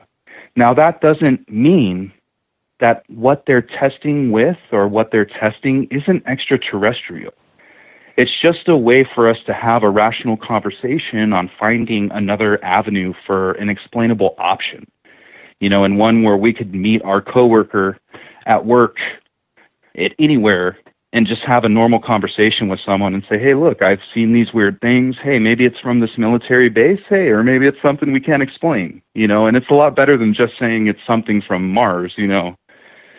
And so that's kind of what we try to help those people do is find, you know, rational explanations, or maybe we're going to go out and see something similar. And that's what we're always hoping for. Let's get to another question here. What kind of investigative equipment do you use in order to capture your film? Well, we use a telescope with the video, and then we have visual video cameras. We have multiple visual video cameras. We have still cameras, multiple still cameras with exchangeable lenses. So I use like a 30 millimeter lens, down to 16 millimeter lens, 300 millimeter lens, 1300 millimeter, 2600 millimeter. And then we have a thermal camera we use. We have a full spectrum camera. We use white infrared, green infrared. And then we also use radio scanning equipment. We're always looking for signals. And we do have like connections where, unbeknownst to the public, and I probably never tell anybody how, but I know how to like listen through encrypted frequencies. So if I wanted to go somewhere like Area 51, I want to have the ability to listen to the camo dudes on their SATCOM or their encrypted radio communications. I want to figure out ways to do that. And so we also take like GoPros. We have low light video cameras. I'm taking out infrared lights. We also take out like a ton of high beam flashlights, which are really important when you're out in the mountains. And then also we use like EMF. We've kind of played with Geiger counters, but I really stress that that's for MUFON. And that's where you're going to find those guys who are experts at this. I don't ever proclaim to be a scientist. Me or Tracy, we don't have PhDs in something. We have PhDs in common sense and lots of life experience. And so I think what, we found with our audience and the content we deliver, that people, they want to see things in visual light, like I said. I mean, if someone is seeing a repetitive, reoccurring object, they want to see it the way they're seeing it. They don't want to see it through a thermal imager. And it's just, it's really hard to like put into perspective where you're shooting with a thermal camera. Because with a thermal camera, you're not going to like zoom in and zoom out, give someone perspective about where you're shooting at, have the GPS location marked in it. So it's a lot easier to be using a visual camera with like a wide lens, zooming out and showing where you're standing and then zooming into the object you're looking for, and that's what helps bring credibility, to a video. So if anybody's out ever shooting, a UFO, make sure you look out in front of you and show perspective about where you're standing. And that will give your video 1,000% more credibility. No one wants to see a video of just a straight object in the sky. And that's kind of how people are able to perpetuate hoaxes. I get a lot of videos all the time of someone just standing on the ground, filming like a car in a weird way through a tree, and just passing it off as a UFO sighting because some people are looking for their 15 minutes of fame. And it only comes through Tracy and I work experience of doing it every night to just instantly look at a picture or video and go, oh man, they're just looking in the garage. They changed the exposure, the ISO of the camera so radically put it out of focus. And that's what happened. So, and I do have over 10 years of photography experience. I used to work in auto racing. I was a tire engineer for Pirelli of North America. I worked on the American Le Mans series and traveled with the Le Mans series. So that's like the 24 hours of Daytona, rode Atlanta, stuff like that. And I worked with Team Ferrari, Team Mercedes, and my bosses were from Italy. So I would fly out like to a race and stay for 7 days. My bosses would fly in from Italy, from Pirelli headquarters. And then I did like tire compounds, and like tire temps, and I would help the race teams that use Pirelli tires to decide which compounds they would use for a race. And in a 24-hour race, you're going through 7 to 8 sets of tires in a race that goes from daytime to nighttime, rain to sunny. And so you're actually going from treaded to slick tires. You're changing compounds, and we would bring like 8 semi-truck trailers full of tires. And so, that's kind of the background I have, like just analytical, just a regular guy with a lot of work experience. And also when I was doing auto racing, I did photography.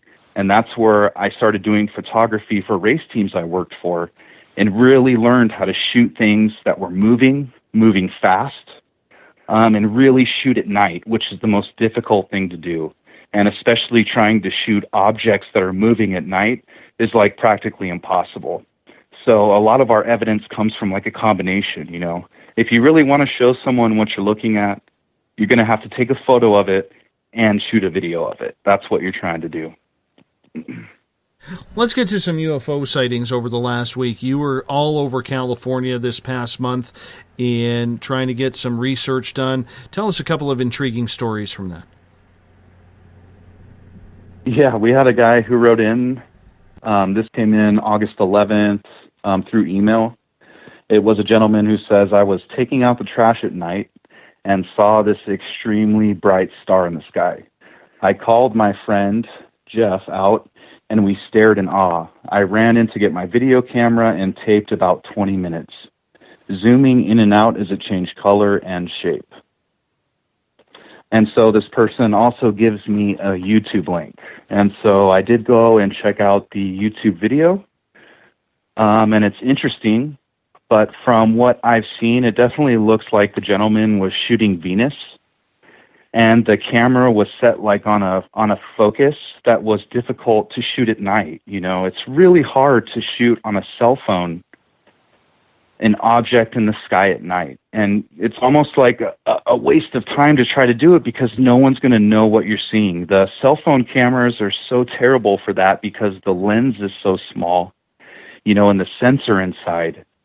You need to shoot with like some kind of camcorder or with a still camera. And I would advise your audience, you know, that's what they should try to reach for if they see something, you know. Try to go dive for that video camera that's hanging out in the back corner and grab it real quick and record it with something. And you're going to want to change the frame rate down. So it's really good to shoot like in a 1/15th frame rate, you know, with like a high ISO. And that's what you're looking for. Also, we received a report. This person sent it on August 12th, and it says, I accidentally stumbled upon a classic saucer-shaped UFO, which to my knowledge has never been noticed or mentioned before anywhere, and I would like to hear what you two think about this UFO. It says, when you get a spare minute, just get on YouTube and type in Best Wind Turbine Crash Fail Compilation 2016.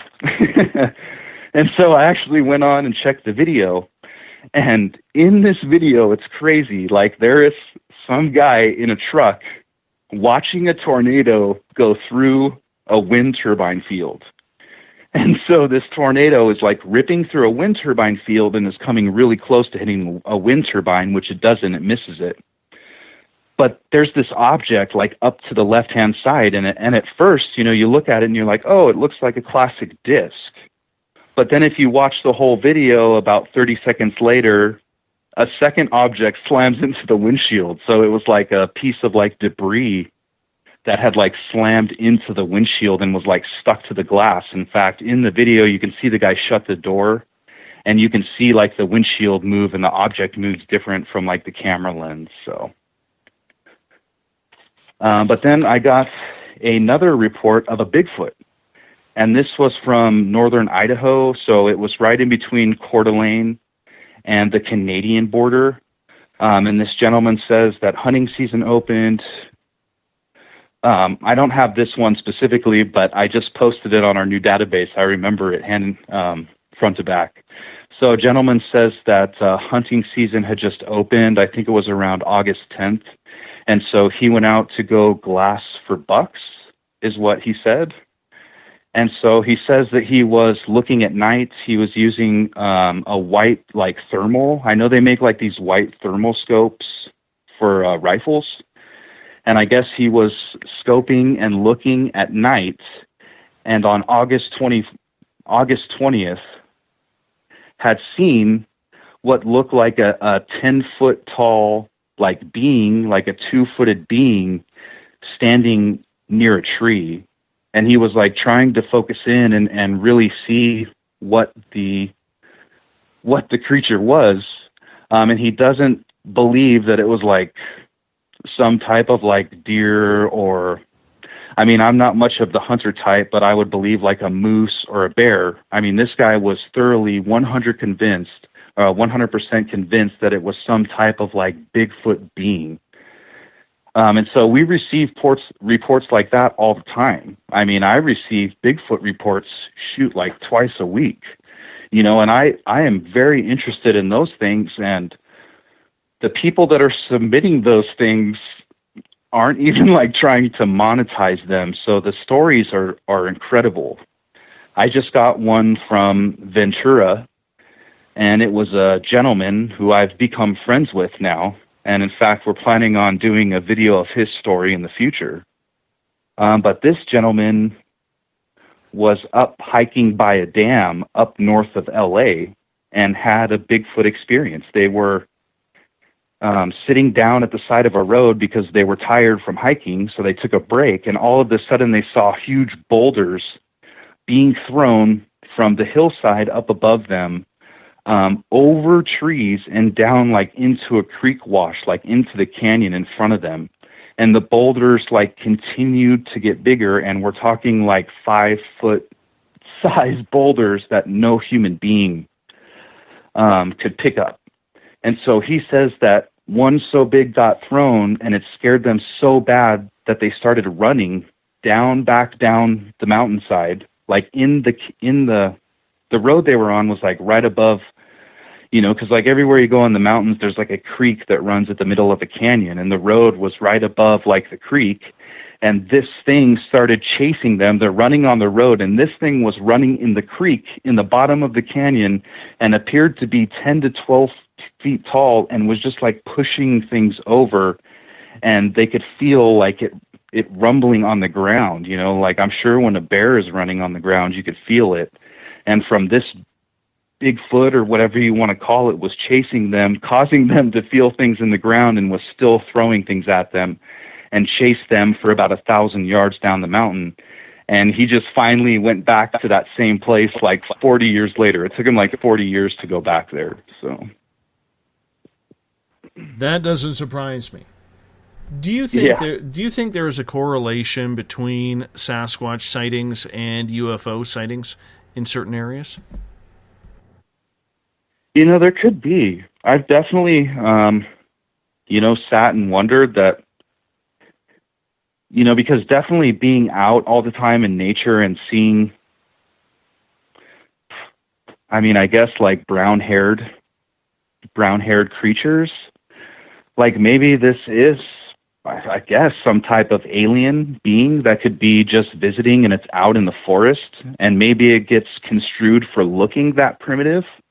But maybe if we got really close, I mean, maybe it looks more extraterrestrial, like in the face, but because no one really gets close up, it more has a primitive look. I mean, and now we're talking like Planet of the Apes status. So, yeah, I think it's really interesting.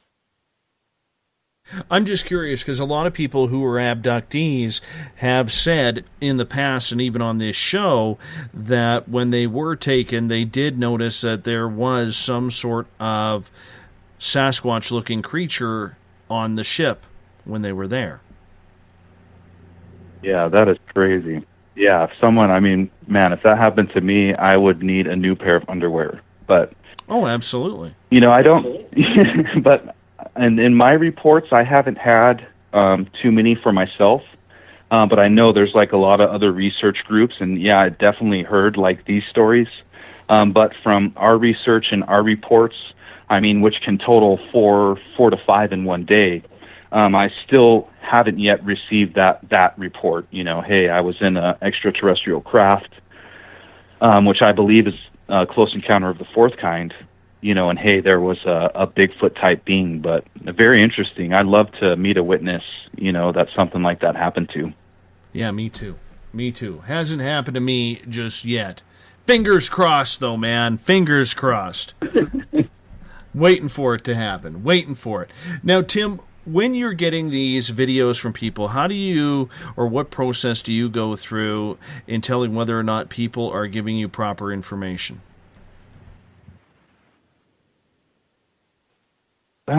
You know, it's just the on-the-ground research. On-the-ground research. I can't express how much continuous filming and shooting or night shooting will help you kind of see through if you're receiving media. So if we're receiving media, I think just kind of from our shooting experience, that's how we can see. But if I want to start getting down into information, like, yeah, you got to start doing on-the-ground research. I might make phone calls or talk to people. I'll definitely go visit the locations to see if the information is, you know, good. But, you know, that's more for if I'm trying to see, like, if a facility somewhere, I guess.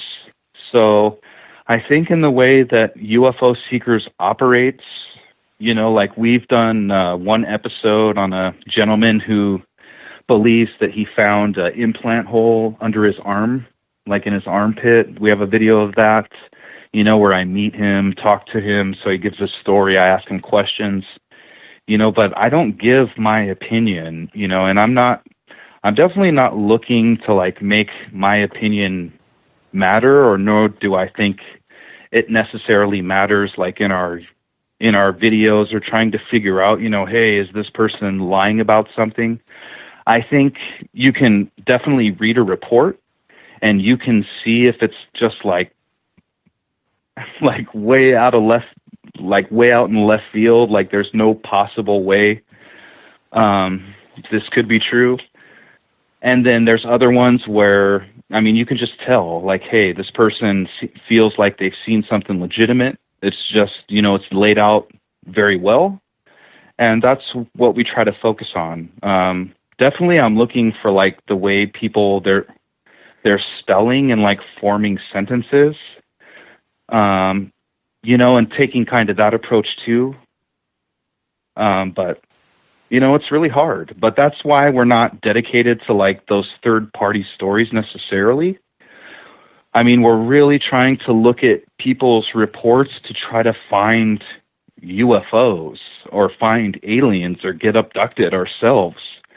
And that's kind of what UFO Seekers is about with the reports that we're receiving. It's definitely not about bringing people just those third-party stories all together. That's like in our database where people can go read about that. But what UFO Seekers is trying to do is trying to answer the question, is there something else going on?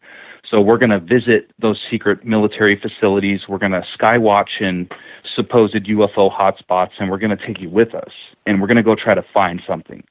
So a lot of our reportees are people that we like develop personal relationships with, or they've worked at certain places. They don't tell me everything, and I don't ever expect anyone to put their pension in jeopardy, but I make friends with people like that and try to get myself around places where we might see something experimental going on, and like I said before, that's because this isn't like ghosts or Bigfoots. Everything is unique in itself and has its own quirks. And in the UFO, it's different because, like I said, we're looking at what could be secret military projects, and there are projects that mimic these things.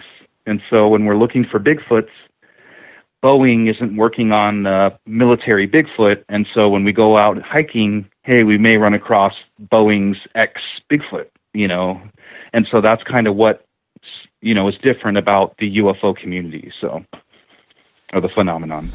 Question from Joe. He is saying, with everyone in the United States looking up in the skies for once because of the eclipse today, did you hear any reports or receive any photos of potential UFOs from today's events? I did not. And that's probably because the UFOs or the experimental projects were happening in a different place because the military and the government or the aliens knew that everybody'd be looking in that certain position. And I think you'll find that's probably one of the only patterns I've ever found with this subject, is that, and like a magician, you're trying to get people to look one place while you're taking something out of your pocket or putting something in your pocket, and everyone's looking up at your head. It's about misdirection. So, I tend to find that when these events happen, that's kind of where I'd put, if I was going to be a betting man, I'd put more of my bet on the hoax coming through, because that keyword is trending as a topic and can have a good pull if you're a profiteer. But if we're looking for just a real UFO, you can't tell where it's coming from. It's not following daily events or news events. It just comes from randomness, and especially if it's an unexplainable event, Let's get to Ozzy Rob's question here. He said, would Army, Navy, government training exercises be a draw card for alien vessels? Not far from where he is in Australia is Showalter, where the training takes place. Just wondering if it might be worthwhile going out there to check out the skies next time they are in town. Oh, yeah, definitely. I mean, I would be 100% advocate of that being a place to do some watching. If, let's put ourselves, if we're going to speculate that this extraterrestrial being exists, let's put ourselves in their shoes and try to imagine what they would imagine. And if we were going to visit the Earth, yeah, that would be a very interesting thing to observe. And it's military, so that has something to do with space exploration. I mean, none of us can argue that as part of Star Trek, it had a mixture of military with the exploration. It doesn't work without the other, because you've got to defend people while you're out there. And so, yeah, I really do think that military technology and war games are going to have that attraction. And not to mention, that could be where you see one of these secret projects, and it's not like certain ones need to be released. There are national security secrets that may deserve to remain national security. I mean, there is always kind of that balance. So if, hey, you do go skywatch at a place, it doesn't mean like you have to show people pictures of the war games happening or something like that. But yeah, man, I would love to go out and watch at a place like that, snap some of my own photos that I just check out and then throw in the recycle bin, a week later. So I would love for you to discuss the video you did with the gentleman. I apologize, I don't remember his name, or even if you posted it on your video, in regards to who had an alien implant in his armpit. Tell us that story. Oh, yeah, we did post a video of that. It's the only video we've posted where the video is 100% dedicated to being this third-party story from an individual. I interviewed the individual in a parking lot. So out of nowhere, I received a phone call from a gentleman who kind of used to be an actor in the Hollywood community area. So he lived down there. And, before he had moved out there when he was a youngster, he had multiple abduction experiences. And so the first one happened when he was at home. All he remembers is waking up.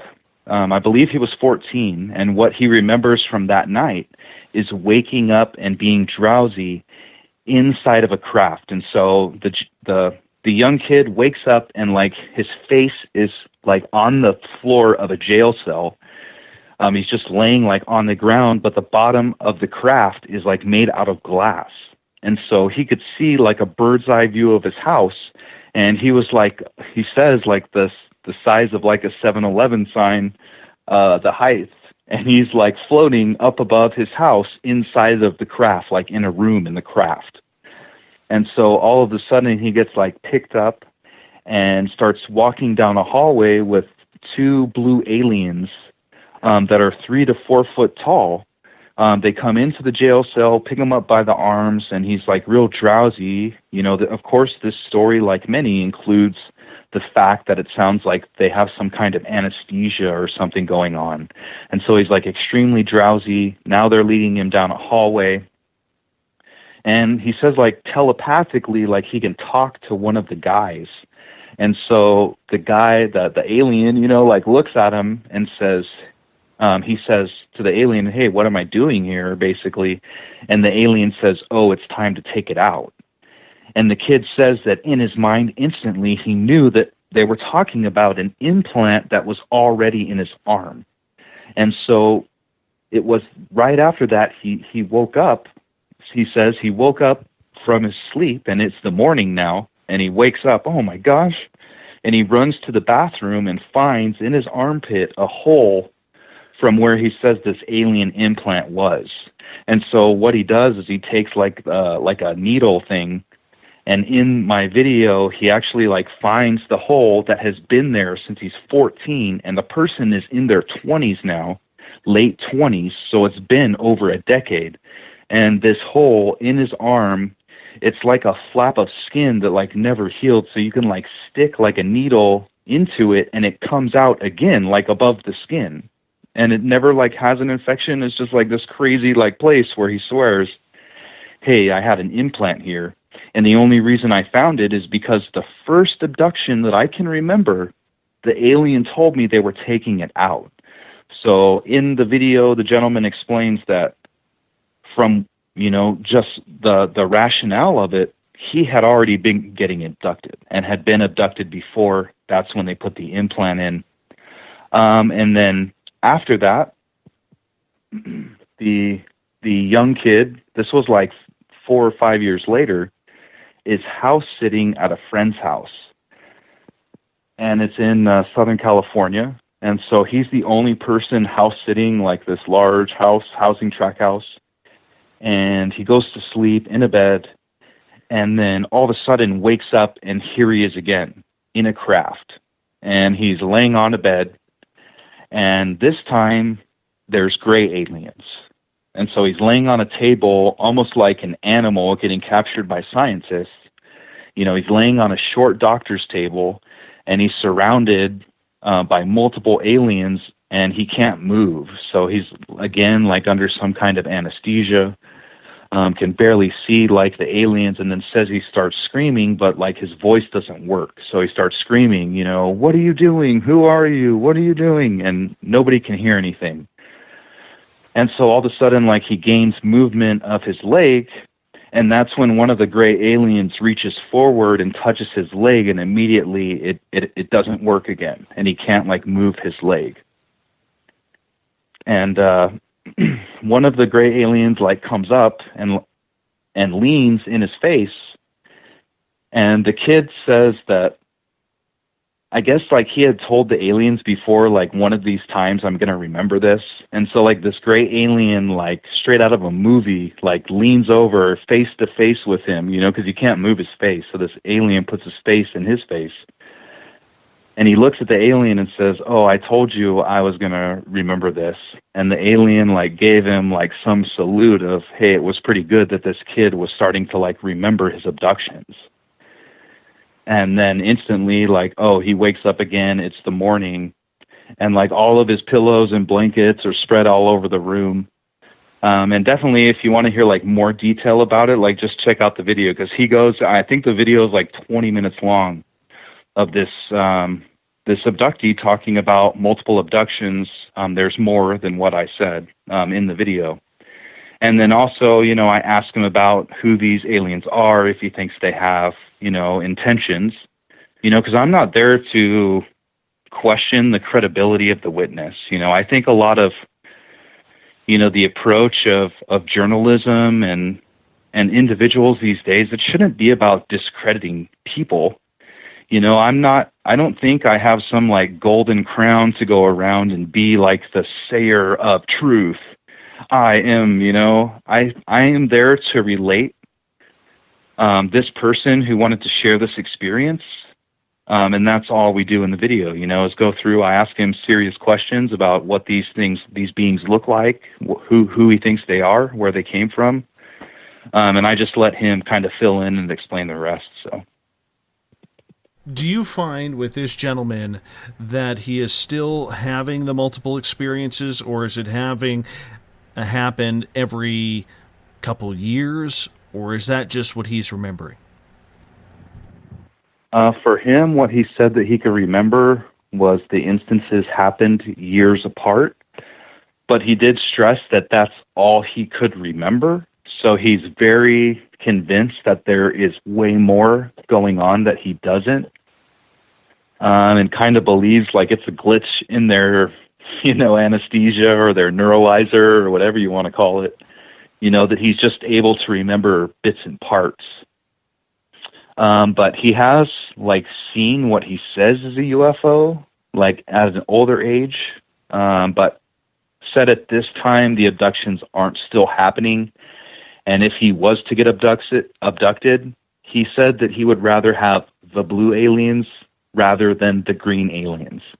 He said that he believes that blue aliens and the gray aliens have similar intentions for their I guess I'd call it like scientific or medical, the way they were analyzing him or doing tests or whatever they were doing.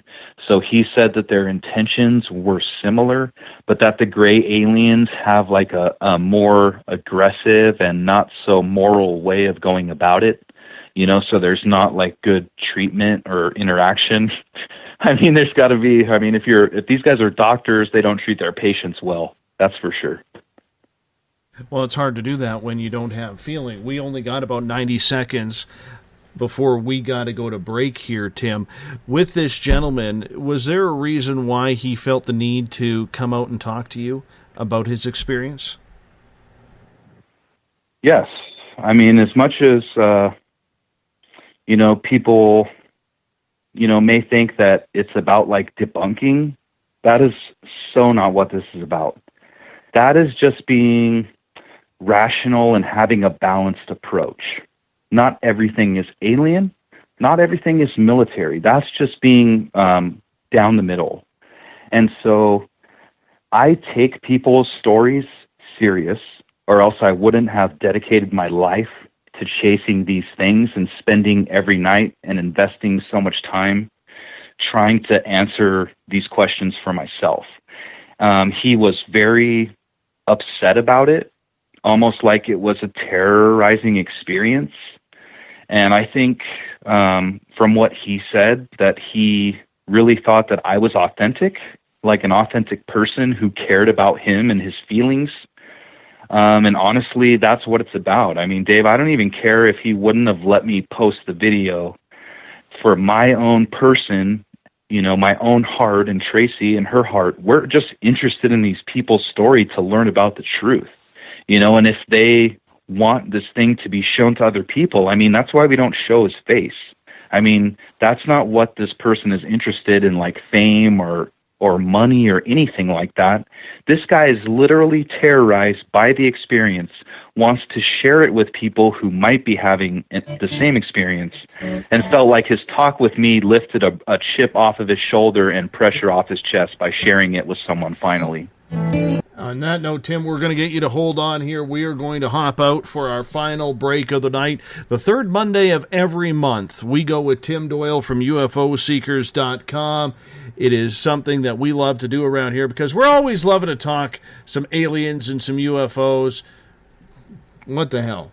It's one of those topics that just makes you go, We're going to get into more investigations and more theories and a lot more UFO talk. And while you're on the break, check out our website, spacedoutradio.com, as well as ufoseekers.com, Tim's website. We'll be back with more Spaced Out Radio right after this. I'm your host, Dave Scott. Stick around. We got 1 hour to go.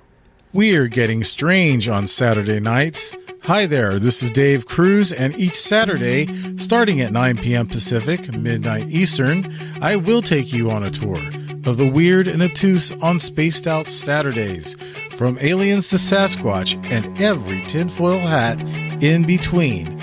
We got you covered. Join us at spacedoutradio.com for Spaced Out Saturdays. See you there. Not ready for bed on Saturday night? Right after Spaced Out Saturdays, hop on over to S4 with Corey Ruiz and me, Eric Cooper from Forest Moon Paranormal. With S4, there are no limits to what we try and uncover. From government conspiracies to helping clean up the paranormal, no topic is safe on S4. We get to the heart of the matter, of the subjects you want to learn more about. So tune in on S4 starting at midnight Pacific, 3 a.m. Eastern, only on spacedoutradio.com. Have you had an experience you can't explain? Would you like someone you can trust to look into it? We have just the place. The SOR Sightlines Report is the place for you to find answers. Whether it's Bigfoot, UFOs, Dogman, ghosts, aliens, or anything strange, the Sightlines Report will get you connected with one of our expert researchers to find out what's going on. All of your personal information is kept 100% confidential. The SOR Sightlines Report, a place for you to find the answers you need. Only at spacedoutradio.com. Hi there. I'm Butch Witkowski, lead investigator with U4 Cop. On the final Monday of every month, you can listen to me and host Dave Scott on Spaced Out Radio's Strange Days. We're going to get to the heart of the matter when it comes to what's happening out there. People are seeing and experiencing things from ET contact to Bigfoot, and I want to hear about it. Your experiences are what we investigators need to help solve these unknown mysteries. So tune in at spacedoutradio.com to the final Monday of every month from Butch Wachowski's Strange Days. This is Eric Markham, news editor for the Spaced Out Radio's The Encounter Online. We have put together a great team of writers and journalists from all over the world to bring you top-quality paranormal stories, from alien encounters to the latest conspiracies. You won't find any of that fake news here. True stories and top-notch reporting as we look to bring these experiences to the mainstream. The Encounter Online, only at spacedoutradio.com. Do you want to know the truth? Do UFOs exist? Are aliens real? Are the governments hiding the biggest secret in history? We're UFO Seekers, and we're on a hunt for the truth. Subscribe to our YouTube channel and follow along with us as we journey across the United States, visiting UFO hotspots and alien hotspots, trying to document the UFO phenomenon. Catch us on Spaced Out Radio every third Monday of the month as we discuss Area 51, UFOs, and more. And also, don't forget to subscribe to us on YouTube. Patrolling the Pacific Northwest, we are always on the lookout for the strange and unassuming stories that real people are experiencing. Hi, I'm Vincent Zunza from Pacific North Weird. Me and Alexandra Sullivan have teamed to bring to you those odd stories that never seem to make it into the mainstream. Stories so weird that will leave you scratching your head wondering, is this real? It's as real as it gets with Pacific North Weird. You can watch our videos right here at spacedoutradio.com. Become more intimate and interactive with Spaced Out Radio. Join our Space Travelers Club with your new membership. For $5 a month, we'll provide you with special access to the website, monthly prize draws from books to psychic readings, along with monthly newsletter, private interviews, and more. Sign up today to be part of Spaced Out Radio's experience. Looking for a place to advertise at a very reasonable cost? Look no further than Spaced Out Radio. SpacedOutRadio.com has an advertising tab that you can click to check out our daily, weekly, and monthly packages to play on the radio, or our website including social media. From commercial spots to banners, we have it all. Check out our competitive pricing today. Don't have time to listen to Spaced Out Radio live? Wherever you are, the car, the office, the shower, or even if you're traveling, we're right here for you. Each Spaced Out Radio show can be found on iTunes, TuneIn, and on our YouTube channel, Spaced Out Radio Show. It's the perfect way for you to catch up on our shows. For more information, just head over to our website, spacedoutradio.com, and tune in to us today.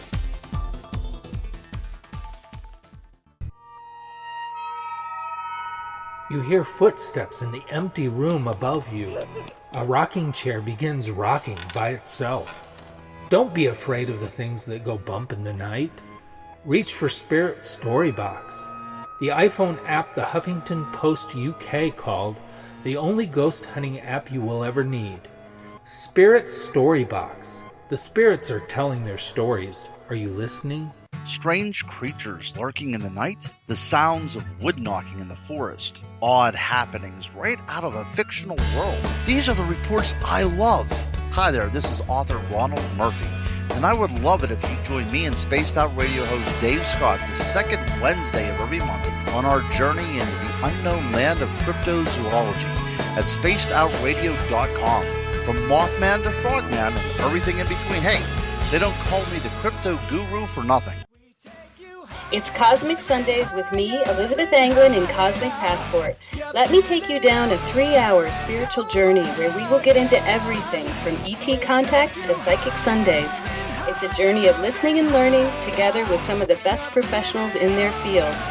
You can tune in to Cosmic Passport at spacedoutradio.com every Sunday, starting at 9 p.m. Pacific, midnight Eastern.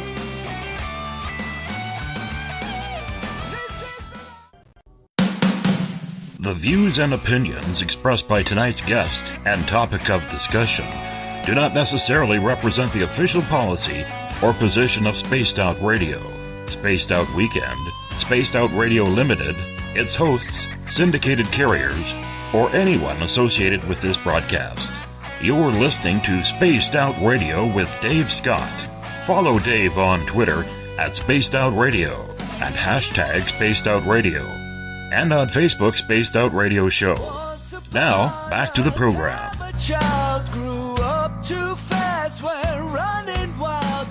Welcome back to the final hour of Spaced Out Radio tonight. I am your host, Dave Scott. Thank you, Mr. Bumblefoot, for rocking us into this hour. Tomorrow night on the program, David Weatherly and Ross Allison will join us talking everything cryptid and paranormal. We'll see what their experiences are for the month of August. It's going to be a great time indeed. Hope you are set to join us. 9 p.m. Pacific, midnight Eastern Time at spacedoutradio.com. We want to welcome in everyone listening in on WQEE 99 Rock the Key down in Noonan, Georgia, home of the Walking Dead.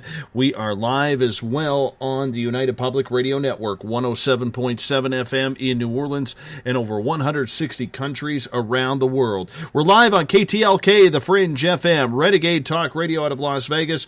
If you're listening in on Revolution Radio, remember the Double R Machine is a donation station financed by you, the valued listener. Head on over to freedomslips.com and donate today.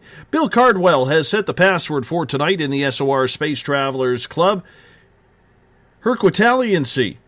Herquitaliancy is your password for the night. Make sure you use it wisely, Space Travelers, as Bill sets a password each and every night right here on the mighty SOR. Now, if you want to follow us all over social media, you can do so on Twitter at Spaced Out Radio. Use the hashtag Spaced Out Radio if you want to connect with me live during the show. Give our Facebook page a like, Spaced Out Radio Show. On Instagram, find me at Dave Scott, SOR. Subscribe to our YouTube channel, Spaced Out Radio Show. You can also tune us in on TuneIn, subscribe and download our shows from iTunes. We're on TalkStream Live, iHeartRadio in the United States, and our website is spacedoutradio.com, where we have a plethora of features for you, including joining the SOR Space Travelers Club for $5 a month. You can rock out to some Bumblefoot, shop at our Spaced Out Radio store, pick up a t-shirt.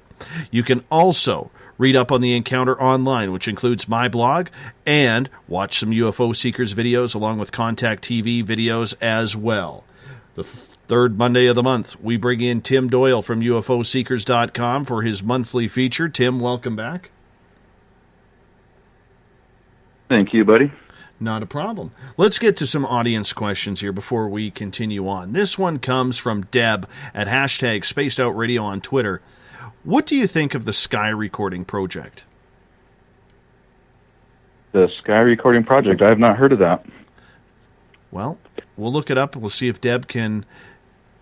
Yeah, perfect. If she could send me a link, she can email help at ufoseekers.com, and I would definitely love to check it out. And if she wants to talk back and forth, I would love to check it out and give her some personal, my personal input on it. I would love to talk to her about it. So, and I'm always interested in new projects like that, or anything going on, and maybe even reaching out to people and researching with them. So, for instance, I know you had the gentleman on who's sending the satellite into space to look for UFOs. So we love to hook up with researchers like that. And try to help out any way we can, and help them out any way we can to bring more evidence to the UFO community. Mm-hmm. I was chatting with Donna Hare today. She's a former NASA employee, current whistleblower, who said she eyewitnessed photographs of UFOs being washed out of photographs. What is your opinion of that? Oh, yeah. I'm sure that is happening. Probably 50% of them are something unexplainable, and the other half are military projects where they're going to get scrubbed out no matter what. So yeah, I definitely believe that's happening. And, I know the way that NASA kind of has their image set up, it seems like it's this uber civilian branch, That's not what's going on. I mean, NASA is based at military facilities, making the military's newest, technology or aircrafts. They're always testing new, aerodynamics, wing designs, engines, unmanned aerial vehicles. So a lot of what they do is for the military, and so they're always going to have, that disinformation going on and that cover-up of these weird, unexplained things that are happening out there. And that's why we need more UFO seekers out there on the civilian side, bringing these things forward and these stories forward. Mm-hmm. All right. Let's get to another question here. This one comes from Kelly in the SOR Space Travelers Club. He is asking, Tim, do you feel that there are follow-up MyLab abductions that sometimes follow an actual ET-related abduction? Oh, yeah. Oh, yeah. And I have, no doubts that the plot of X-Files is completely real, is that there's government cataloging of all of us and testing going on of biological weapons, and some kind of alien testing going on from these witness stories that we hear about. And these things are kind of working together and seem to be working in conjunction. So yeah, I definitely think that was part of the reason, here in the United States, that inside of the healthcare legislation, they took all of the medical records and put them online over the internet, so they weren't just in a paper folder, So, that was a huge thing, is that we had medical privacy because it was stuck in that paper folder in the doctor's office, in his local office, and so now those things are online. It makes it a lot easier for, if you're into chemtrails or, chemical spraying in the air and stuff like that. It makes it a lot easier for the government or for an extraterrestrial entity, to track what is happening depending on what they're doing to people, and then we just go into our doctor's office and they take the blood sample and the blood pressure. In the old days, they do that smallpox vaccination, and they'd actually take, pieces of your DNA right off of your shoulder, and then they'd catalog that and put it in a file system somewhere. And this way they're doing mass testing of all of us, and then we go to our doctor, and then the information's just sent to them in an email. Mm-hmm. Well, I'm going to mention this because Kelly asked that question, and then he says follow up in this comment. I believe this happened to me 5 days after his original abduction. Wow. Yeah, and we'd love to hear more about that experience. And in fact, we've even have a reportee who swears that her child was born from one of these abductions, was that she was impregnated by an alien entity, and she herself had DNA testing done, and the DNA of her and her son did not match her parents. And so, yes, there are people who are having radical experiences. So I definitely invite the listener to, share some more detail, and would definitely appreciate hearing about it. Mm-hmm. Kelly, if you get the opportunity, message Tim at help@ufoseekers.com. He would love to hear your story. I did get that email correct, right? Yes. Excellent. What makes a good sighting? It's definitely perspective. So if, someone sends a video, I'd have to say, 75% of the time, the video does not show anything about where the person is, or because if you were showing the ground, if it was dark, you'd see a street light, or you'd see house lights, or, if it's daytime, we would see where they're standing. And so typically, the typical sighting just includes a super close-up of a single nocturnal light at night, so it's just black sky. And while, it may be a genuine UFO the person caught, but because it doesn't show where they are, it literally just goes right into the recycle bin. And it's not because it's not a UFO, it's simply because of the evidence we have. It just can't be, there's just no credibility behind it, because I could go out right now with my video camera and take a wicked close-up shot of weird lights, set up some glow sticks or something, and then post it online and just be like a hoax channel. And so that's why we need to include the perspective with it. And, And, I think it's about everyone understanding these things. And that's how I think we bring the hoaxers, kind of bring them down. The more we just kind of put the truth out there and show people the truth, and don't just believe everything all the time, but we include like some truth in with our theorizing, that's when we can help people start to identify those who they've been fans of for a long time, but didn't necessarily like question as they should with everything, and I even appreciate people to question me. When I learned about like theology, one of the people I learned from always told me to question what they were teaching out of this book. Hey, go do your own research and disseminate, and discern for yourself.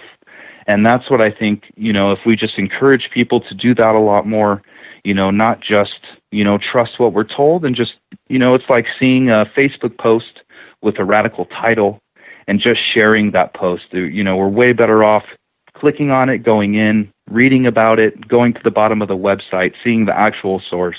And there you go. We've done some research and it verified what we're looking at. So the UFOs that you are filming, or the ones that people are sending to you, is there a vast array of difference in what we are seeing in craft type, or is it or is there any similarity whatsoever to what you are seeing compared to what people are showing you? Yeah, I would say that it's very similar, but a majority of like all objects and sightings are nighttime lights. So it's very rare to catch like a daytime object. If people watch our episode that's called Cloaking Device or UFO, that's going to show you a daytime object, and it's extremely rare. The X that we caught, think about that. It's an X-shaped craft. You can't see a rotor. It uses static electricity for propulsion, so it's like some kind of weird anti-gravity thing. So yes, like the designs of these things are extremely different. And of course you have what could be called extraterrestrial and what they would do or have, and then we have black projects going on and all those different designs. But a lot of the main truly unexplainable, sightings are definitely like up close and are orbs that appear like close to the ground. So in this city called Lake Isabella in California, we've had a report of an orb that's close to the ground. So it's very similar to like a paranormal experience, right? Because you'd be seeing like some type of glowing light or object or apparition. And so this person's driving like the speed limit on a road, like 55 miles an hour, sees this green glowing orb just feet above the ground, probably 300 yards away off to the driver's side of the car out in a field. And this object starts making its way towards a meeting point with the car, right? So he's driving like 55 miles an hour, and this orb is coming straight across the field and is going to meet him up on the road. So he just keeps driving, like going for it. And this green orb continues on a pathway, and it's probably 3 feet in diameter, and slams into the side of the guy's car, making a noise like a hand hitting the side of his fender, and then just disappears. And so that is like, that's truly a UFO sighting. And that's why I express that some of these truly unexplainable ones, it just makes you wonder, like, are these things people are seeing that's like similar to what you'd read about in a Bible, and can be construed as like is that like an angel? Is it a craft that some interdimensional being uses to move around? Is that like an apparition of energy, and so it had some mass and slapped the guy's car? It really makes you wonder. So with the craft people are seeing, are we seeing, even in daytime, a lot of, say, silver or metallic orbs? Are we seeing these strange objects that almost look like plastic bags floating in the air? I've seen some that look like, Chinese dragons up in the sky. It just seems that there is just a vast array of shapes and sizes that are coming through when people are seeing craft. It doesn't seem to be the traditional saucer or the cigar shape or the black triangle anymore. That is correct. Although the black triangle seems to be picking up lately, and we've been getting more reports of that. But yes, like we've had reports of, and in fact, if you watch one of our earliest videos, like before we even started making the web series or the episodes, me and Tracy had like the weirdest luck of seeing weird stuff in the sky.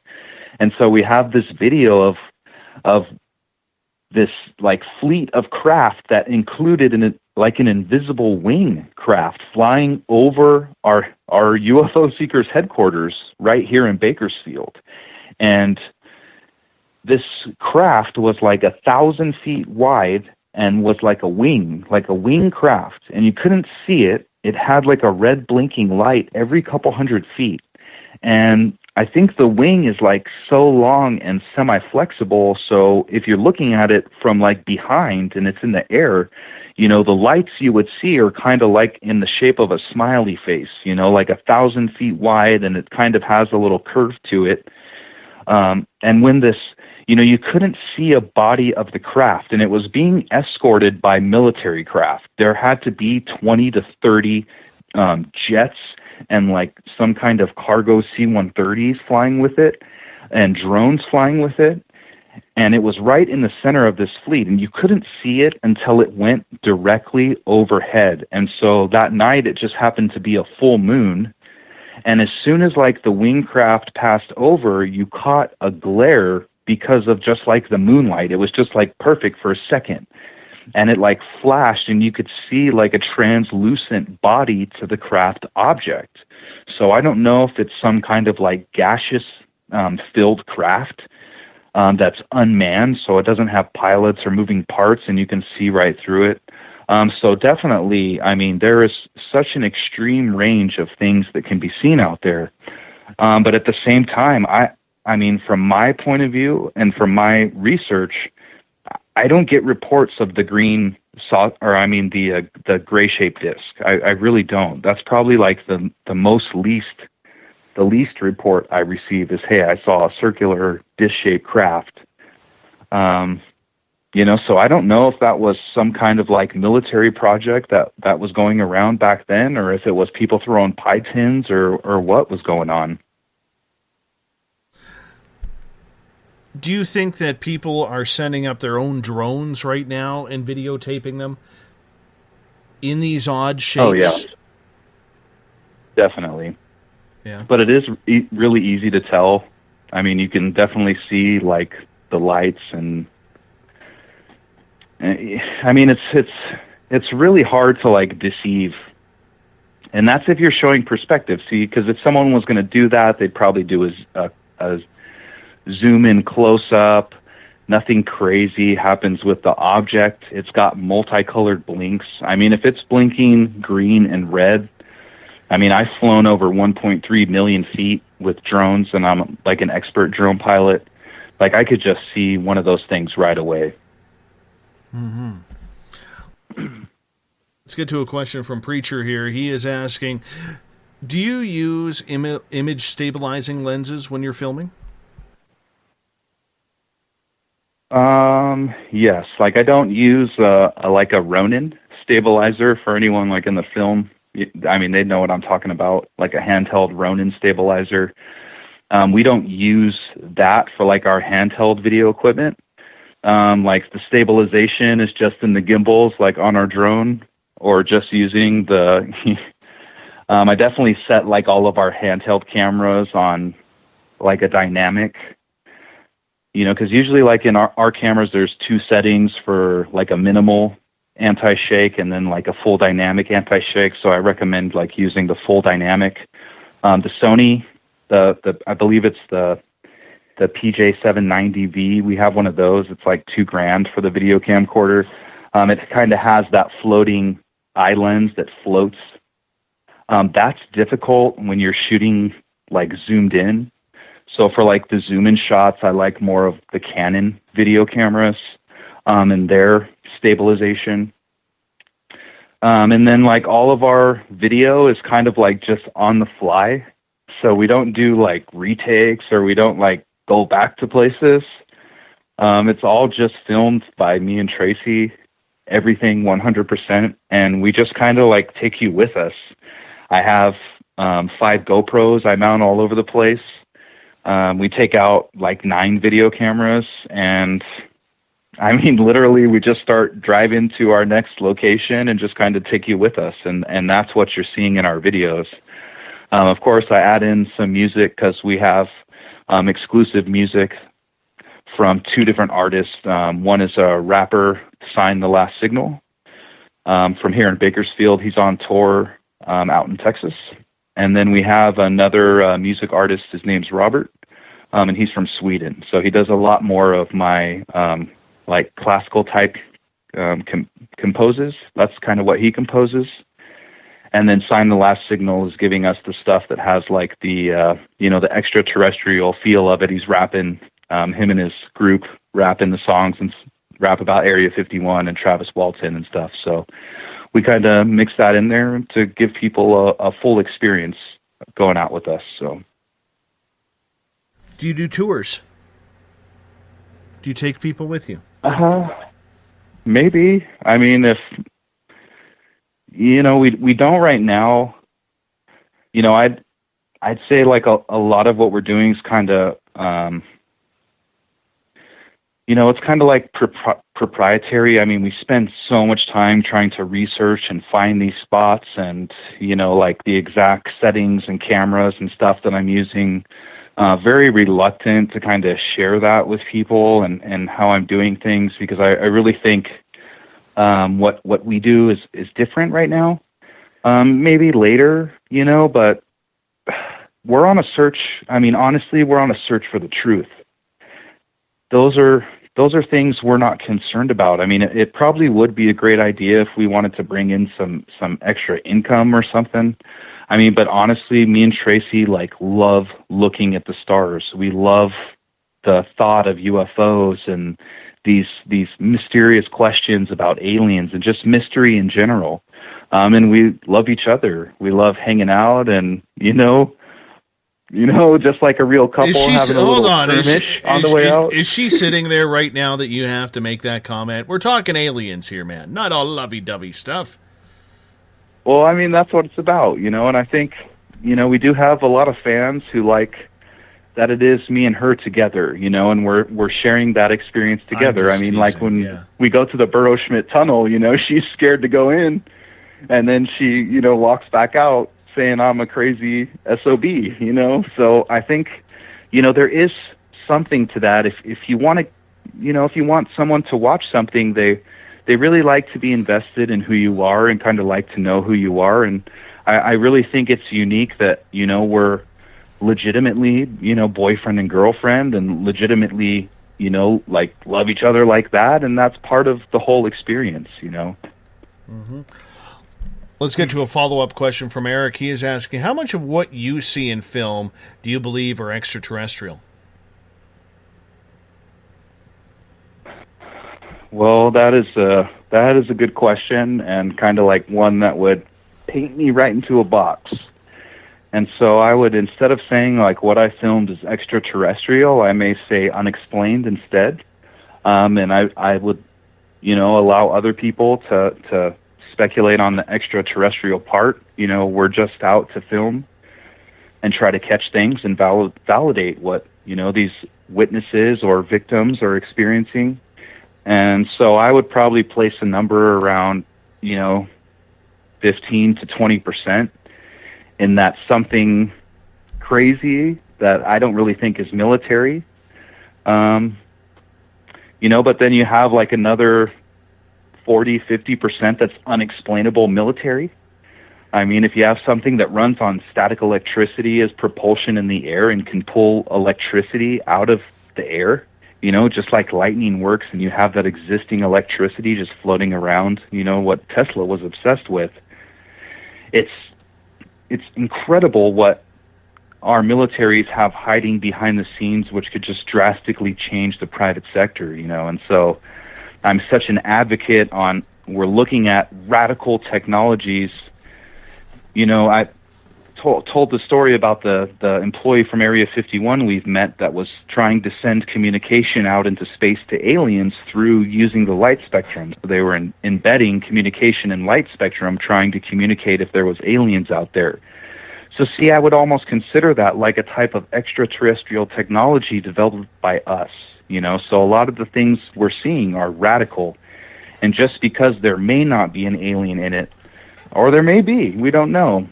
But it doesn't mean that those things don't deserve a look at and can radically change our world. Mm-hmm. Let's get to Jeff's question. And Jeff is asking, Tim, other than the visual aspects you have witnessed, have you heard the sound or got any recordings of any UFOs?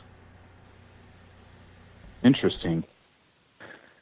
No, and in fact, I would say that if we're seeing something that's elevated to a status like that with an adjective like unexplained or extraterrestrial, it doesn't really make much sound unless it's up close. So I've had a witness who's been under the black triangle and swears he could like hear and feel some kind of like anti-gravity or like, you know, magnetized magnetic field or something that was affecting them.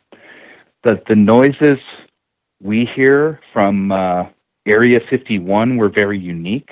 So while we were camped at Area 51, we caught some wicked noises coming from inside the base, extremely deep, some type of like jet engines or rocket engines. But the most radical noises we've heard were on Fraser Mountain, which is in Ventura County in California.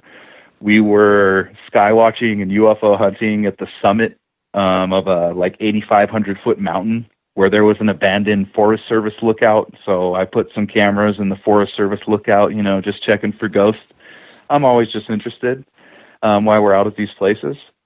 But while we were out there, it got to around about 2 a.m, and we're, you know, we have like the equipment in the Forest Service Outlook, and then our car is parked right next to it. So we have like tripods for sky watching next to our car. Of course, we have some tunes on, or we're always listening to Spaced Out Radio, you know, while we're out. I should hope so. All of a sudden, yeah. And so all of a sudden, from behind us, we hear this wicked cat scream. I mean, like the most wicked cat scream you ever heard in your life. I totally knew it was like a bobcat or a mountain lion or something, and it tripped us out. So I went in the Forest Service Outlook and grabbed the equipment and put it in the car, you know, because if we were going to get attacked by something, it's best that we're prepared to like jump in the car, you know, because of course we take like protection and stuff. So we kind of were just hanging out at the car now with our equipment, and about 30 minutes later, from the opposite side of the forest came the most wicked, deathly dying scream we've ever heard in our lives. And Tracy is an ex-hunter. She's from Idaho, so she's like well experienced at hunting, and in fact would go out horseback riding for weeks at a time, and would spend time out, you know, tracking animals and stuff like that. So people may be surprised to know that she's kind of more of the guts and the brawn, you know, and I'm kind of more of the Southern California kid that knows how to use drones. And she was even scared by the sound she heard, and it did not sound animal-like. It definitely sounded human-like, and definitely sounded like deep, and would probably be the closest thing that I've ever heard to someone's report of a Bigfoot scream. And this is just like a funny backstory, but Tracy's grandpa used to be a farmer, and she remembers growing up that grandpa would tell this story. And so he was out farming, you know, and this is back like in the 50s or 60s. And so he's actually out farming, and he would farm at night all the time, right? So he'd run the tractor at night. They had like a huge ranch, huge farm. And so to like beat the heat or to beat the weather or something, they may grade at night. Well, all of a sudden, he's like grading, and he like swears he like hears something. You know, it's like pitch black, dark out, in Idaho, and he hears like this weird noise. So he like stops the tractor, you know, and makes it all quiet. There's no moon out. And all of a sudden he hears like this whistle, like a weird freaking whistle, like whatever. And so he gets down off the tractor and he realizes that something huge, like a Bigfoot, is hiding in the forest right on the outskirts of the farm. And he can see this creature thing standing there. And this is like the most normal guy with like great perspective on life, super smart. Like, you know, this is not like a person who talks about things abnormal. This thing growls at him, and he got so scared, he left the field and never again went and ran the tractor at night. Never again in his entire life, and had been doing that his entire life, you know. And so it's very scary to us going out and chasing these kinds of things and having that kind of experience with something like that, which may take your life while you're trying to hunt for UFOs. So, you know, I really do express out to anyone who wants to go out into national parks or state forests, national forests, and hunt these things, is definitely be ready to run into a bear. I'd say 3 nights a week we see a bobcat run across our path. So definitely carry, you know, some kind of protection and pepper spray, and be ready and very well-versed in understanding what to do if you get attacked by an animal or come across what someone would call a Bigfoot, you know, because there are different animals that you want to run away from or not run away from or you can't escape from. So just be prepared. Question from Shar. She is asking, have you had any governmental or Men in Black trouble yet? The only thing I've had happening is Aerojet Rocketdyne and Halliburton Corporation have been monitoring and getting in my computer. So I use like an IP program to show me who's coming in and out of my computer connection behind the scenes. It tells you like the actual IP addresses, you know, so that way you can do reverse searches and find locations of things that are coming in and out of your computer. And it's called Peer Block, PEER, BLOCK. And you can use Peer Block to stop connections coming in and out of your computer. So I have noticed that Aerojet Rocketdyne and Halliburton were coming in all the time. So I don't know what kind of like covert operations they're doing or monitoring.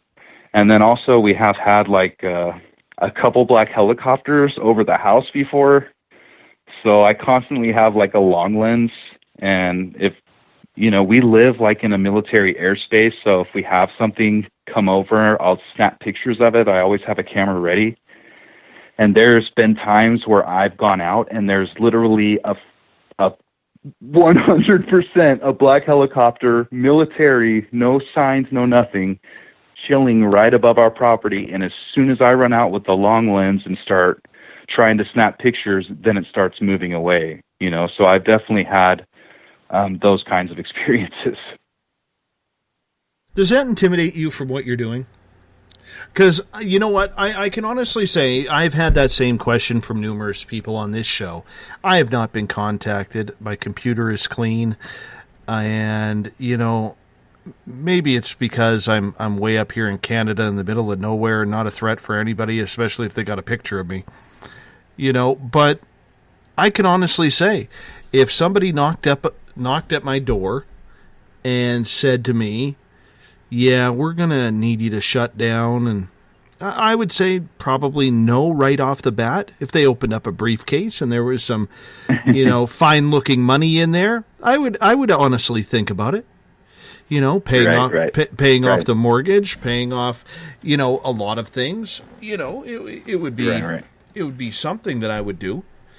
But yes, I mean, it's scary, and we definitely like worry about it. I mean, I'm always, concerned because down here in the United States, they have full access to our bank accounts and monitoring emails, texts. Of course, I get contacted by people on the inside, and we meet face-to-face to do any discussions, so it's not getting tracked.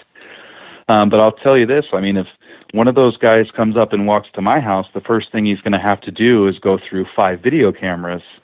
And then, I have hidden video.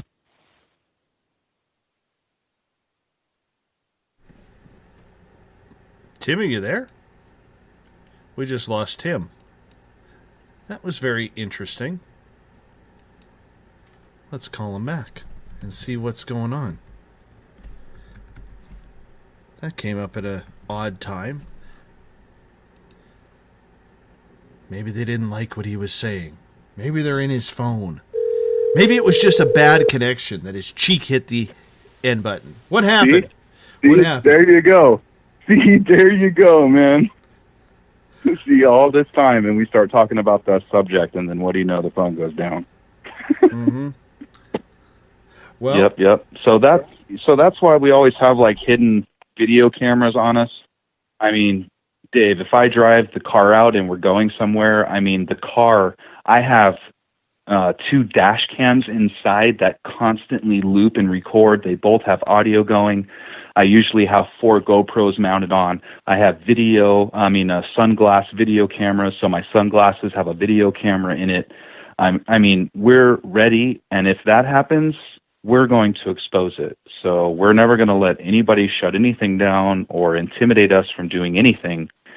And not to mention, if there is a Men in Black, they're getting funded by the taxpayer anyways. So it's time for some oversight. Does that happen often for you where your phone just clicks out like that? No. No. That was kind of cool. Not going to lie. That has to be like the first time my phone has ever cut off like that. So it always seems to be intriguing when it happens like that. And to be honest, the skeptical side of me says, Tim, how much food did you have packed in your cheek there to knock the end button? Because I know I'm a guy with chubby cheeks.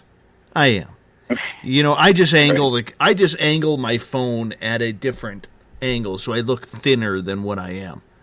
Well, Android is worse than Apple. Like, there's something wrong with because right now I'm on the Android phone. Its technology for recognizing when the face is close to it is 100 times worse than Apple devices. And I know because I'm well experienced with both. Like the Apple one, you could put it 5 inches from your face and it's still going to stay off. But the Android one, I can just turn it the wrong way against my ear and I can see it light up and it's still against my face. So I got a great question from Bill Cardwell here. He is asking, Tim, do you think there is any truth to the story that HAARP was actually built to jam anyone else from hearing the United States government having two-way communication with extraterrestrials? Ooh, that's very interesting. It sounds very lucrative and possible, and I will definitely check it out. I definitely have done homework on HAARP, and the story is very interesting. How they use it to bend the ionosphere to move weather systems or to change weather. And so, yeah, I think quite possibly it could be. I know that it was designed to shoot energy from Alaska to the continental United States, so they were trying to transform oil into a laser beam, essentially, or a beam of energy, and shoot it through a satellite array to receiving satellites in the United States and then convert it back to energy so they didn't have to have oil pipelines. So I do believe that was the main goal, but definitely if that's a side effect from it, that they could jam communications, I'm sure they just do that anyways to jam people's communications. Because we have had people listening to NASA, right? And they accidentally catch them saying something about a craft being there, and then, the ham radio operator listener guy gets shut down. So I have no doubts if it has the ability to jam frequencies that they would even still use it for, less, probably just for national security reasons. They'd love to jam people. So. That is an intriguing theory, though, as to why they are doing it, if they are doing it that way. Right. Well, it's definitely how you can, pinch the enemy. But who knows what kind of effect that has. I get told all the time by people in the private space industry that, when you're out there in space and looking back at the Earth, it's amazing how small the atmosphere is, compared to the size of the Earth or the expanse of space. The amount of just oxygen and atmosphere that exists on our little planet is so minute and so tiny. It's just extremely scary to think that there would be governments dramatically hurting it or doing things to it like that, especially, I know the United States did over 1,000 nuclear tests. What kind of effect does that have on the atmosphere, and how much of the atmosphere do we lose because of stuff like that? When it comes to you building your own sources, and in order to get information, you need to be able to have sources that are credible, sources that are inside, that are willing to part with information. How long does it take you to build a stable of credible sources that you could count on for information? It is extremely difficult. And so, maybe in a different country, it'd be easier to communicate with a whistleblower. But if you have a true whistleblower telling you national security secrets, that person more than likely knows enough and is not naive enough to send you it via email or telephone communication, let alone to have repetitive communication with you. That person is going to want to meet face-to-face, where no one is recording anything, nothing can be gone through. So most of my contacts and connections, you will never find a digital trail of our contact, because these are people who I've met out in the field. They know me and Tracy are real people filming real stuff. It's not like acting or using actors or retakes or takes. We're real people trying, on a journey to find the truth. And that's how we've met these contacts. And through our research and like I always say, not being in the clouds so much on these theories and trying to bring rational explanations, there are people out there who have the same passion for the truth. A lot of people say, well, why would they be your contact? Why should you get that information and then get to share it with the world? I don't understand that, because that's not what this is about. Tracy and I are fully invested and want to know if aliens exist. We want to know if the government's hiding aliens. Do they have UFO technology? Because that affects the way we look at religion. It affects what we tell our children, what we say in church. It's so much bigger than that, and people look at it with such, such like a narrow-minded way that's why we don't have that credibility, So these people that we meet, they have that passion. It's not like, hey, you're a cool UFO hunter. Let me share you a story so you can make a cool video. These people see that me and Tracy dedicate and invest everything we have to this question and doing our homework and our research to know more. I'll tell you, Dave, when I meet an insider, the government is it's compartmentized, or how do you say that word? Compartmentalized, right? Compartmentalized. There you go. Compartmental, right? So everybody knows what they need to know and only what they need to know. And they don't spend their time researching other departments, because that's when they get fired and they lose their pension. So a lot of these guys will ask me what's going on at places, because I'm talking to all of them, trying to put the pieces together. It doesn't mean that I just go on to the internet and tell the enemy where projects are happening. But yes, I know where black projects are happening. I know how many black projects are happening there, and more than likely know what the projects are. But it's not necessarily what me and Tracy are interested in fully. Our passion is to find out if aliens exist, do UFOs exist, and through understanding that there is a black project here or there, and what these black projects are can help us eliminate that as a place to go for these extraterrestrial crafts, if that's what's flying there and experienced by people like yourself who've actually seen an alien. I'm going to tell you right now, while you were talking, I was leaning back in my chair looking at my computer screen and literally saw the reflection of something go by against my wall. Man. Like an orb go by against my wall. That was kind of trippy. Yeah, it's like you need like a... You need some live cams. Yeah, well, you know, the problem is I don't want to get this mug on television. It's not pretty, you know. It really is not pretty. And, you know, that's why when I go to Eric Cooper's paranormal conference next month, the Forest Moon Paracon, he's asked me to actually place a paper bag over my head while I'm giving my speech because I do have a face for radio. So, you know, I don't know what that's all about, but you got to get up here for that, by the way, September 23rd. You definitely... And what city is that in?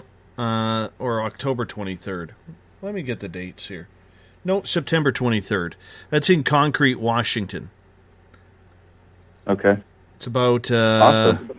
It's about... now people are going to bug me about my Canadian accent. It's about...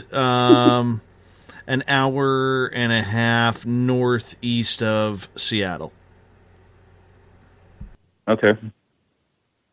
Yeah, maybe we'll try to make it up there. It sounds great. Hop on the I-5. Just hop on the I-5 and turn right at the sign. That's all you got to do.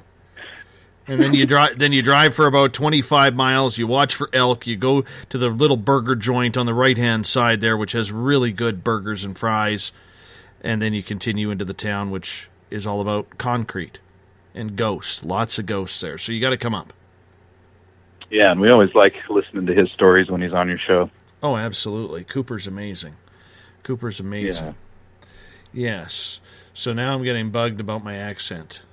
All right. So let's get to a question here. Jeffro is asking, what are your thoughts on researching or taking your research outside the United States? I would love to, but I would probably end up in jail. So I think it's very difficult to learn the legalities of what you're able to do. But you know, we are like a media company that is like news about this kind of phenomenon.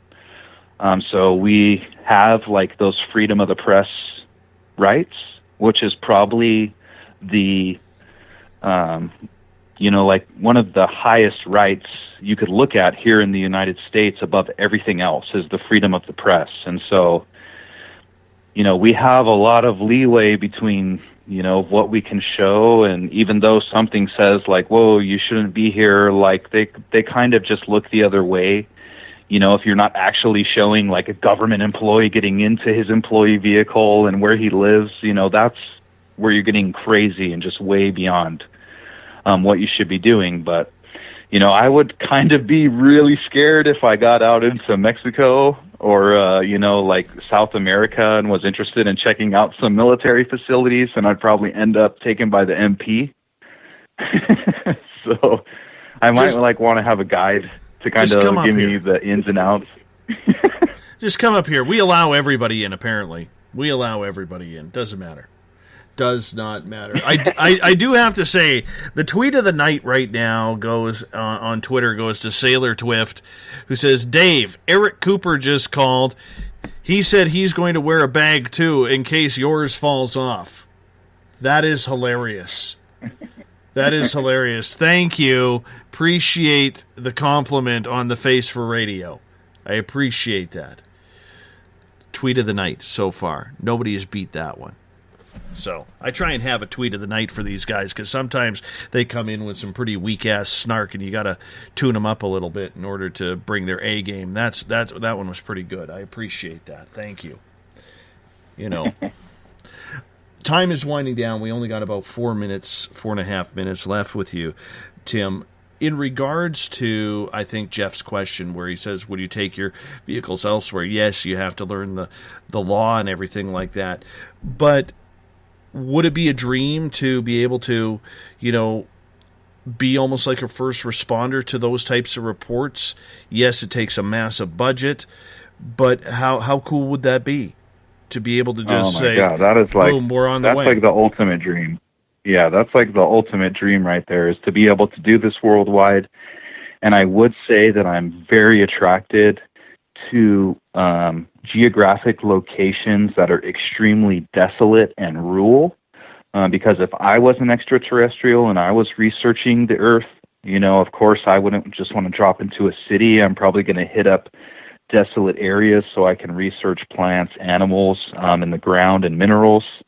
So I feel myself that I'm attracted to those locations, and I love being an explorer and doing like my own hiking and stuff like that. So just getting out to different areas and seeing the different nature would be great, but also I know that there are some extreme hotspots out there.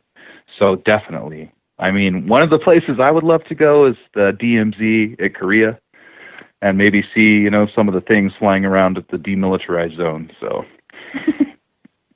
yes, nobody's going to tell anybody what's flying over there. I know, right? Yes. At least you might even get a unicorn sighting there. And I'm not talking the liberals of Canada or the United States that are running around. I'm talking an actual unicorn sighting. Yeah, and if people want to follow around, because like I said, we're doing this 365 days a year. So like on Instagram, Pinterest, Twitter, and Facebook, we post like daily pictures or new video content, or we might post just like a driving video or a user submitted video. And then also on our website, we have like a blog, and people can follow along. It shows more like behind the scenes when we visit certain locations, and it'll show you pictures or maybe other video that we didn't show. It also shows you how we go out all the time and we don't see stuff all the time. I mean, that's not how this happens. It's very rare, and it's difficult to find weird stuff in the sky. You got to be out there all the time, and then something happens. And so if people follow along like at our website and through our social media, that's where they could, see more of that stuff. Because in our episodes and our YouTube videos, that's where we really try to present more of like our evidence or, these really secret places we're going to. And on Twitter, our username is UFO_Seekers. So everything else out there in internet land is just UFO Seekers. So very cool. And how can people send you videos? Is it easier via email, or do you want actual tapes in order to check them out? How do you go about verifying them? Yeah. Well, they can send like just text to email if they want. And just write to help. Send your email to help@ufoseekers.com, and it comes right to me and Tracy. You can always text directly to that email. You can email me the footage, which is always the best. So you'll be able to send the highest quality photo or video if you do it email to email. Or I even have people who physically mail me stuff. So I just received a package from a gentleman I've been talking to for like 2 months, and he actually sent me hand-drawn designs of things that he's seen and about 50 pages of experiences he's had over his life. So, people can always physically mail us stuff, and you could get like that address on our website. But any way is fine, and I have social media accounts on everything, so you can always send your stuff through private messaging on social media too. Appreciate your time tonight again, my friend. It's a 3-hour tour that went by way too fast. Yeah, I appreciate it, Dave. And I'd like to say thanks to the audience for tuning in and listening. And don't forget, you can find UFO Seekers videos at spaceoutradio.com or ufoseekers.com or their YouTube channel, UFO Seekers, as well. Tim Doyle, we will talk to you next on September 18th. That's when you'll be back on the mighty SOR. Thank you, my friend. All right, you guys hold on. I got to wrap this thing up. Mr. Ron Bumblefoot THAL playing in the background. Little brother is watching. Hey, who's into going to Seattle with me on December 30th to to watch Bumblefoot live, I want to know, because I'm going to go rock that out. Bumblefoot's going to come hang out with us, too, just so you know. He's already told me. We got to get down to Seattle. We need an impromptu Spaced Out Radio party down there. Want to thank Everett Themer, Eric Markham, part of the Encounter Online, Tim Doyle and Jolene Lammers on web design, Catherine James, social media, Bob Davis, our great announcer, Kim Gandy, our director of business management, and Leslie Mitchell-Clark from LMC Media for promoting us. That's your Spaced Out Radio team. Tomorrow night on the program, we have David Weatherly and Ross Allison coming in talking all things cryptid and paranormal, 9 p.m. Pacific, midnight Eastern time at spacedoutradio.com. But the most important thank you goes to all of you, our audience, in the chat rooms, out in Cyberland, on Twitter at hashtag SpacedOutRadio. You're the reason why we do this each and every night, because together, my friends, we own the night. I will talk to you in exactly 21 hours from now. So until then, Mr. Bumblefoot, do us a favor. Take us home. Good night.